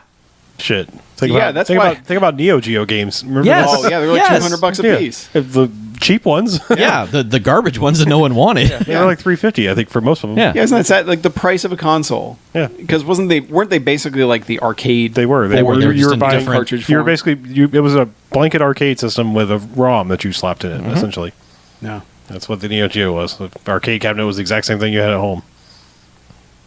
Wow. No wonder it was so damn expensive. Yeah.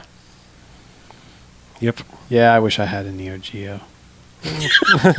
Aw. Oh, Well, that's Send your Neo Geo. I to do Mackie miss that from like the early '90s days where there were like dozens of consoles. Like Yeah. you think about, there were weird ass consoles. They were. Yeah. That just like, and you had like the TurboGrafx 16 and the That was a NES badass looking handheld for a bunch of shit games. But that handheld looked fucking awesome. The TurboGrafx Yeah, it was TV like, tuner. well, I was just Yeah. saying, it was fucking. Yeah, it was pretty dope. Looked like a PK meter or something. Yes, Yeah. yes, it was. Yeah, those carts were cool. They were just on that little white card almost. Yeah. Games. I always Games. wanted that thing. So I hope that answers your question, Graham. Sure. Answer Worst value Neo Geo games. Answer this Best question. value When did you threes. bail on this conversation? Graham's like, I don't know what they're talking about. I don't know. No. But yeah, if you want to email us and get a long-winded response to your question, check out noquarters.net, and you can write us at wheremyskull@noquarters.net, as in the location of your skull, not an article of clothing. Yeah, not wear it. Yeah. Eventually, our podcast is just going to be on a porch with some rocking chairs, isn't it? We're just back in my day, Yeah. get We video had- games for $250 a No, piece. we had some games we enjoyed this month. Yeah, we like did. new games that were good. Yes. This year it's already better than last year. It's a great year for so video we can games. say that. So we're not that old No. yet. And man, next month is E3. Yeah, will we even get more information about the NX than the new Nintendo one? Or No. So they've said no. They said just no. nothing. Yeah, they're showing Zelda only, and that's it. They're not even doing a Nintendo Direct. Yeah, I was going to say, I thought Nintendo boycotted E3 now. Well, they didn't boycott it. Well, They- I thought they just didn't attend or do They, anything. they were there last year, but they were just doing they just don't do the stage show anymore. And now this year they're not even doing the live stream. Yeah. So Microsoft, all I care about is more Crackdown 3 info. So hopefully they have something on that this year. But it'll probably be all Gears 4. You're like, yeah, Gears 4. yeah, just talk about a game where there's zero hype for. Yeah, So I just want Forza Horizon 3 information. Give me that. we'll see. I think it's too soon. Yeah, it'll be Forza 6 Apex, man. Pushing that Apex. Okay. Yeah. Good one. But otherwise, yeah, like we mentioned earlier for the pinball thing, if you want to find us, go to twitter.com/noquartersnet, youtube.com/noquartersnet, facebook.com/noquartersnet. All the information you will need is there. But Twitter is definitely the best way to get in touch with us. If you will be in Atlanta for Atlanta's own Southern Fried Game Room Expo. Or just follow us and, well, Chuck will definitely post pictures. He takes more pictures. I take a lot of pictures. I like to remember things the way I remember them. I like pictures. I just like sweet art. I just street pass people on my 3DS. Yeah, it's oh man, you want to talk about street passing? These places are the place to street pass. Holy God! You have to go sit outside for a little while. Yeah, you gotta Clear take out your breaks. street- Yeah. Clear them out. Clear out your street passes, come back. Yeah. But at least next month we'll have reports. Let you know how it went. Yeah, tune in. Maybe BJ will be here. Probably not. Anyway, 50-50 ready to chance. get out of here? Yes. All right, I'm Mackie. I'm Chuck. And I'm Harlow. And this is No Quarters Out. Who's doing the intro? Chuck? I did it 2 months ago. No. Nope. You're a liar. I am not. Every time. I didn't do it last month. I did it 2 months ago. Who did it? I think Mackie did it last month, didn't he? I did. Yeah, Mackie did it last month. It's your turn. Oh,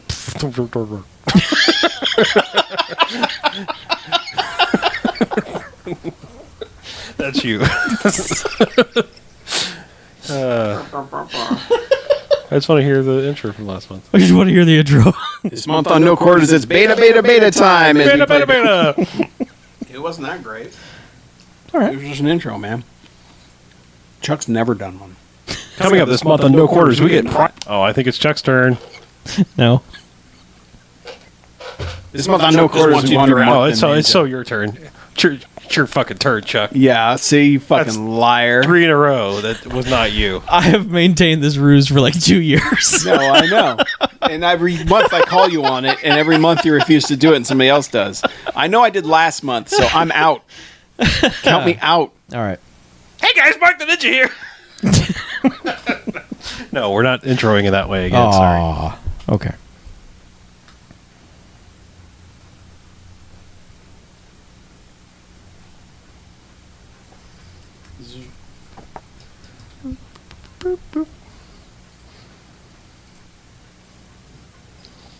Somebody wrote on Twitter. What do they say? Sorry, Color Me Sticky. Don't know why your chat never works, but thanks for listening. Oh, Color Me Sticky on YouTube said, chat never works in my YouTube app, so thanks, guys. Great stream. You're welcome. Man, that group just didn't take off like Color Me Bad. yeah. No. Color Me Sticky. Color me sticky.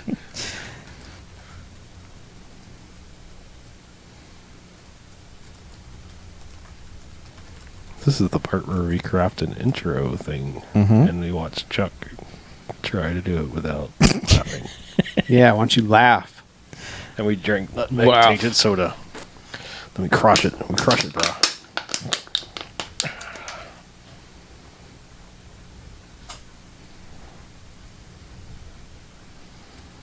Hey, thanks for the fancy Pepsi, Chuck. You're quite welcome. Thank you. I can say that I've tried it.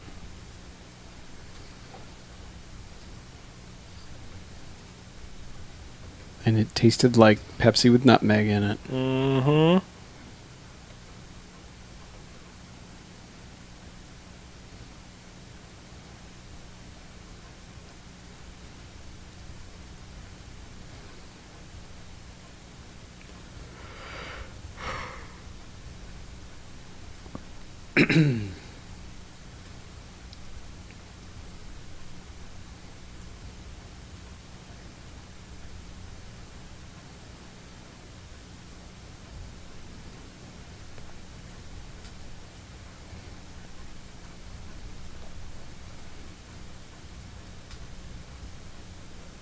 What do we hear? This month we foreshadow.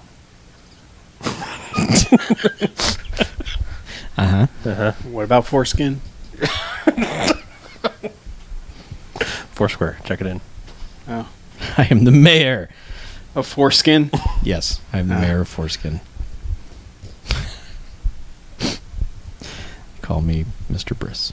It's your smegma. All right, I'm going to record this intro.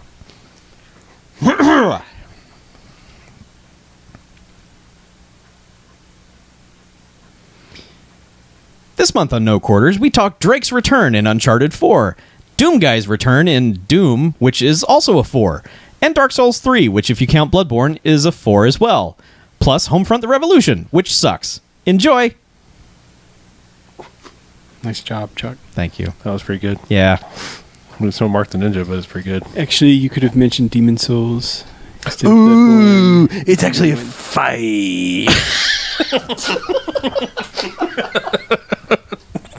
I like how you did that, though. Tying in all those fours. I'm leaving all of it in. 5. Oh, yeah, that's our new intro now? Yep. Is all of us correcting Yep. you after finishing. Actually, Actually, Demon Souls gives it a 5th entry. Okay, we're going to turn Oh this no, off. Johnny Football was removed from a Las Vegas nightclub. Oh, report Johnny says. Football. Johnny Football. Poor Johnny Football. Get your shit together. Come Johnny on, you have one job. It's He in your is name. never getting his shit together. Johnny? It's a sad thing. Yes. You should get your shit together if your name is Johnny. God. All right, turning off the stream. Goodbye, everybody. Please enjoy.